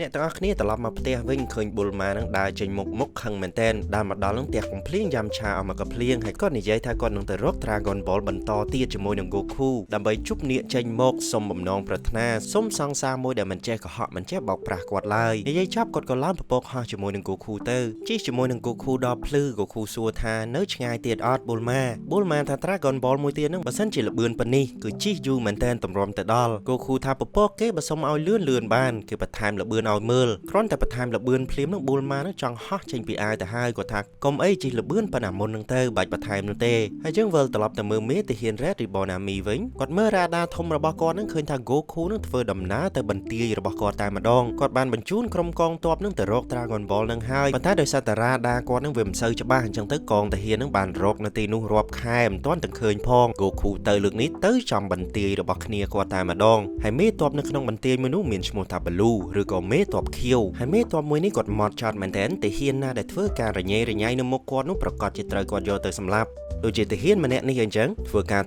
រកេះអាចចំោះគាត់ក៏បានហៅទាហានផ្សេងទៀតនឹងឲ្យយកម្នាក់នឹងទៅសម្លាប់ចោលតែម្ដងយើងត្រឡប់ទៅមើល Goku វិញគាត់បានធ្វើដំណើរទៅដល់កន្លែងដែលរ៉ាដាគាត់ចង្អុលប្រាប់ថាមាន Dragon Ball នឹងហើយប៉ុន្តែទៅដល់នឹងគឺគ្មានកោះហើយនោះទេគឺកណ្ដាលសមុទ្រតែម្ដងចឹង Bulma ថាប្រហែលជា Dragon Ball នឹងនៅឯបាតសមុទ្រឯណោះចឹង Goku ជាមួយនឹង Bulma នឹងក៏ទៅរកកោះណាដែលនៅជិតនេះបន្តិចហើយទម្លាក់ Bulma នៅទីនោះសិនទៅ Bulma ថាយើងប្រហែលជាត្រូវការម៉ាស៊ីនដែលអាចជំនួយទឹកបានហើយចាំមើលគាត់ចូលទៅមើល Capsule គាត់បន្តិចទៅមើលដល់បើកតាបទាញ Capsule មកស្រាប់តែឃើញថា Capsule របស់គាត់នឹងក៏ច្រឡំជាមួយនឹងប៉ារបស់គាត់របស់ដែលគាត់មានក្នុងកតាបនេះគឺរបស់ប៉ារបស់គាត់ទាំងអស់គាត់ក៏សាក់បើក Capsule របស់ប៉ាគាត់ស្រាប់តែឃើញសុទ្ធតែទស្សនាបដីសិចស៊ី Goku ចាប់ទាញមួយមកមើលនិយាយថាអូយអាណិតមែនតើក្មេងស្រីទាំងអស់នេះអត់លុយនឹងទិញកៅអៅទៅទៀតស្រាតណណុលគោកទាំងអស់តែម្ដង Bulma ចាប់មកទាញហែកខ្ទេចក៏ថាមិនមែនក្រឯណាមកពី Goku នៅក្មេងពេកមិនទាន់យល់តែអស់ជំរឿ Goku ក៏សាក់ត្រឡប់មកវិញសាក់ជាមួយទឹកចូលទៅមើលនៅខាងក្រោមនោះថាមាន Dragon Ball ឬអត់ប៉ុន្តែវាជ្រៅមែនតើ Goku នឹងចូលតាមមួយផ្លែនឹងចង់ដាច់ខ្យល់បាត់ទៅហើយក៏ឡើងមកលើវិញហើយយើងទៅមើល Bulma បន្តិច Bulma នឹងគាត់ថាគាត់ឃើញទូកមួយនៅក្បែរកោះនេះចឹងប្រកាសជាមានមនុស្សមិនខានគាត់សាក់ចូលទៅមើលហើយចូលទៅដល់នឹងគឺគ្មានមនុស្សនោះទេមានតែយន្តហោះ2គ្រឿងរបស់ក្រុមទាហាន Red Ribbon Army បានដេញតាមបាញ់ Bulma តែម្ដង Goku ជិះត្រឡប់មកវិញបំរុងនឹងប្រាប់ Bulma ថាគាត់ជាមួយមិនកើតនោះទេប៉ុន្តែស្រាប់តែឮសំឡេង Bulma នឹងស្រែក ហៅឲ្យគាត់ជួយគាត់ក៏ចូលមកដល់ដេញតាមយន្តហោះមួយនោះដូចគ្នាហើយក្រុមទាហាននោះស្រាប់តែចងចាំមុខរបស់ Goku គាត់ថាមេបញ្ជាការរបស់គាត់នឹងបញ្ជាឲ្យចាត់ការក្មេងម្នាក់នេះឯងគាត់រកឃើញគោលដៅរបស់គាត់ហើយក៏ទាញកំភ្លើងបាញ់តម្រង់ទៅរក Goku ប៉ុន្តែមិនឈ្នះ Goku នោះទេ Goku បានប្រើជើងរបស់គេហក់ទៅធាក់ pilot ម្នាក់ដួលហើយដំបងវែងរបស់គាត់នឹងក៏បានវាយផ្ដាច់កន្ទុយយន្តហោះមួយគ្រឿងទៀត Goku អាចកំទេចយន្តហោះ2ក្នុងពេលតែមួយប្រព្រឹត្តភ្នែកតែប៉ុណ្ណោះ Goku ថាបុលម៉ាអើយយើងអស់ជំរឿហើយអញ្ចឹងមានតែទៅសុំ capsule របស់ Taroshi ព្រោះកោះដែល Taroshi នៅក្បែរនេះទេគាត់ស្គាល់ផ្លូវបុលម៉ានឹងដូចបបាក់ចិត្តដល់ហើយឲ្យតែគាត់នឹកឃើញ Taroshi នឹងគឺគាត់ភ័យរឿងតានឹងបន្លំគាត់រហូតអញ្ចឹងគាត់ថាអស់ជំរឿទៅហើយអញ្ចឹងទៅតែហ្មងទៅហើយក៏ឡើងពពកហោះជាមួយនឹង Goku នឹងជិះទៅរកកោះរបស់ Taroshi នៅពេលដែលទៅដល់ភ្លាមបុលម៉ានឹងគាត់បានចុចឲ្យរូបរាងគាត់នឹងធំនៅមុខ Taroshi តែម្ដងធ្វើឲ្យតានឹងភ្ញាក់ផ្អើលមែនទែនហើយ Goku ក៏បានប្រាប់រឿងរ៉ាវគ្រប់យ៉ាងប្រាប់ថាគាត់នឹងត្រូវការម៉ាស៊ីនដែលអាចជំនួយទឹកបាន Taroshi នឹងក៏យល់ព្រមឲ្យខ្ចីប៉ុន្តែគាត់ប្រាប់ថាគាត់សុំដោះដូរអានឹងជាមួយនឹងឧបករណ៍របស់ Bulma ដែលអាចបញ្រួមខ្លួននេះ Bulma ដោយឃើញថា Taroshi នេះលែងបន្លំគាត់អ្វីដែលគាត់សុំនឹងគឺគ្រាន់តែសុំបច្ចេកវិទ្យាបង្រួមខ្លួននេះអញ្ចឹងគាត់សប្បាយចិត្តមែនទែនក៏ហុចឲ្យ Taroshi ភ្លាមយើងត្រឡប់ទៅមើល Krillin ជាមួយនឹង Line វិញ Krillin ជាមួយនឹង Line នឹងបានទៅផ្សារដើរទិញម្ហូបអញ្ចឹងទៅប៉ុន្តែសុកនឹង Line ស្រាប់តែផ្ដាសាយហើយស្រាប់តែប្រែខ្លួនខ្លាចទៅជាសក់លឿងវាយអ្នកលក់ពេញនឹងធ្វើឲ្យអ្នកនៅផ្សារនឹងគេផ្អើលគ្រប់គ្នាតែមនុស្សស្រីនេះមិនគប់ដូចយ៉ាប់យ៉ឺនខ្លាំងម្ល៉េះហើយ Krillin នឹងខំទៅទប់ផងអីផងប៉ុន្តែត្រូវបាន Line នឹងចាប់គប់ដូចជាស្បែកជើងអញ្ចឹងយើងវិលត្រឡប់មកដល់ Goku វិញ Goku បានរកអាហារពេលល្ងាចសម្រាប់អ្នកទាំងអស់គ្នាគាត់បានចូលទៅក្នុងសមុទ្រហើយចាប់គប់ត្រីនឹងមកឲ្យអណ្ដើករបស់ Taroshi គប់ទៅបានត្រីច្រើនប្រភេទមែនតើហើយគប់យូរទៅស្រាប់តែគប់ដោយកូនអណ្ដើកមួយហើយទៅមកហ្នឹងកូនអណ្ដើកនេះវាត្រូវជាកូនរបស់អណ្ដើក Taroshi នឹងឯងឪកូនគេបានជួបគ្នាវិញហើយនិយាយទៅដល់ Taroshi នឹងយើងទៅមើល Taroshi បន្តិចគាត់ដោយបានអានីលកាមួយដែលអាចបង្រួមខ្លួនបានរួចគាត់ក៏បង្ខំឲ្យ Bulma នឹងផឹកទឹករហូតមានទឹកសណ្ដែកទឹកអាឡឹកអីអញ្ចឹងទៅយកឲ្យ Bulma ផឹករហូតតែម្ដងធ្វើឲ្យ Bulma នឹងឈឺនោម Bulma ដែលគាត់ឈឺបាត់ជើងទៅអញ្ចឹងហើយគាត់ក៏ចូលបង្គន់ទៅ Taroshi បានឱកាសល្អចុចបង្រួមខ្លួនរត់ចូលទៅក្នុងបង្គន់ឃើញថា Bulma នឹងគាត់បាត់ជើងរួចទៅហើយស្ដាយមែនទែន Taroshi យើងក៏ជពុបជើងចូលទៅក្នុងទឹកបង្គន់ហើយ Bulma ស្មានតែសัตว์អីធ្លាក់ចូលទៅក្នុងនោះក៏គាត់ចុចទឹកទៅធ្វើឲ្យ Taroshi មិនបានសម្រេចនោះទេហើយថែមទាំងធ្លាក់ចូលទៅក្នុងលូទៀតផង Krillin ជាមួយនឹង Line នឹងក៏បានត្រឡប់មកវិញហើយចូលទៅដល់ក្នុងផ្ទះ Goku បានប្រាប់រឿងគ្រប់យ៉ាងថាទីតាំងរបស់ Dragon Ball នឹងវានៅម្ដុំនេះ Krillin ក៏បានហៅ Taroshi មកហើយនិយាយប្រាប់ថាដូចជាឮមានរឿងព្រេងមួយយ៉ាងគេនិយាយដូចជាកើតឡើងនៅម្ដុំនេះដែរលោក Taroshi ជួយប្រាប់បន្តិចមក Taroshi នឹងក៏ថាពិតប្រាកដហើយនៅម្ដុំនោះគេមានរឿងព្រេងនិទាននិយាយថាមានចៅសមុទ្រមួយវងនឹងមានមែនទែនហើយវាបានកប់ទ្រព្យសម្បត្តិរបស់វានៅម្ដុំហ្នឹងអញ្ចឹងវាអាចចែកដល់ Dragon Ball នឹងវានៅជាមួយនឹងទ្រព្យសម្បត្តិចៅសមុទ្រនោះដែរអញ្ចឹងបើសិនជាសំណាងល្អនោះទៅរក Dragon Ball ទៅវាអាចដោយជាមួយនឹងទ្រព្យសម្បត្តិចៅនោះត្រឡប់មកវិញ Goku Bulma ជាមួយនឹង Krillin នឹងបានចេញដំណើរទៅរកទាំងអស់គ្នា Goku ក៏បានតុក្កតាគាត់នៅផ្ទះរបស់ Taroshi អញ្ចឹងរ៉ាដារបស់ពួកទាហាននោះបានចាប់ទៅឃើញថា Dragon Ball នឹងនៅផ្ទះរបស់ Taroshi ឯណែអញ្ចឹងពួកគេបានបញ្ជូនកងទាហានរបស់ពួកគេនឹងមកកោះ Taroshi តែម្ដងហើយលោកមេទ័ពខៀវនឹងគាត់បានចែកកងកម្លាំងរបស់គាត់ជា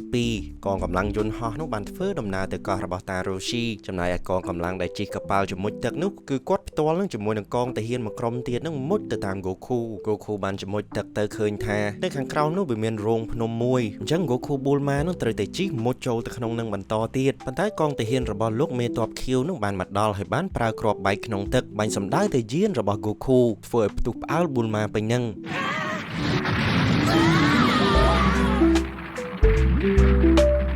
No excuses. Fire another round immediately.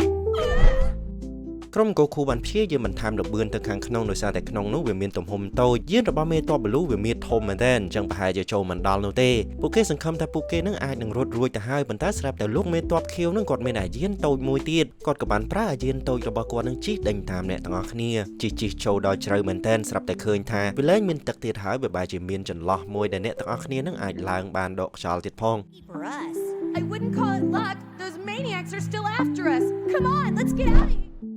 ហើយភាពមួយនេះយើងឆ្លេះតែប៉ុណ្្នឹងសិនចុះអរគុណគ្នាយើងដែលបានតាមដានទស្សនាហើយអរគុណសុធនសម្រាប់36សេនជូនពរជោគជ័យរាល់ការងារដែលកំពុងធ្វើអាចទៅមើលរឿង Goku ពីភាគ1បានតាមរយៈ playlist នៅខាងស្ដាំហើយបើចូលចិត្តកុំភ្លេចចុច like subscribe និង comment ផងអរគុណច្រើនបាយបាយ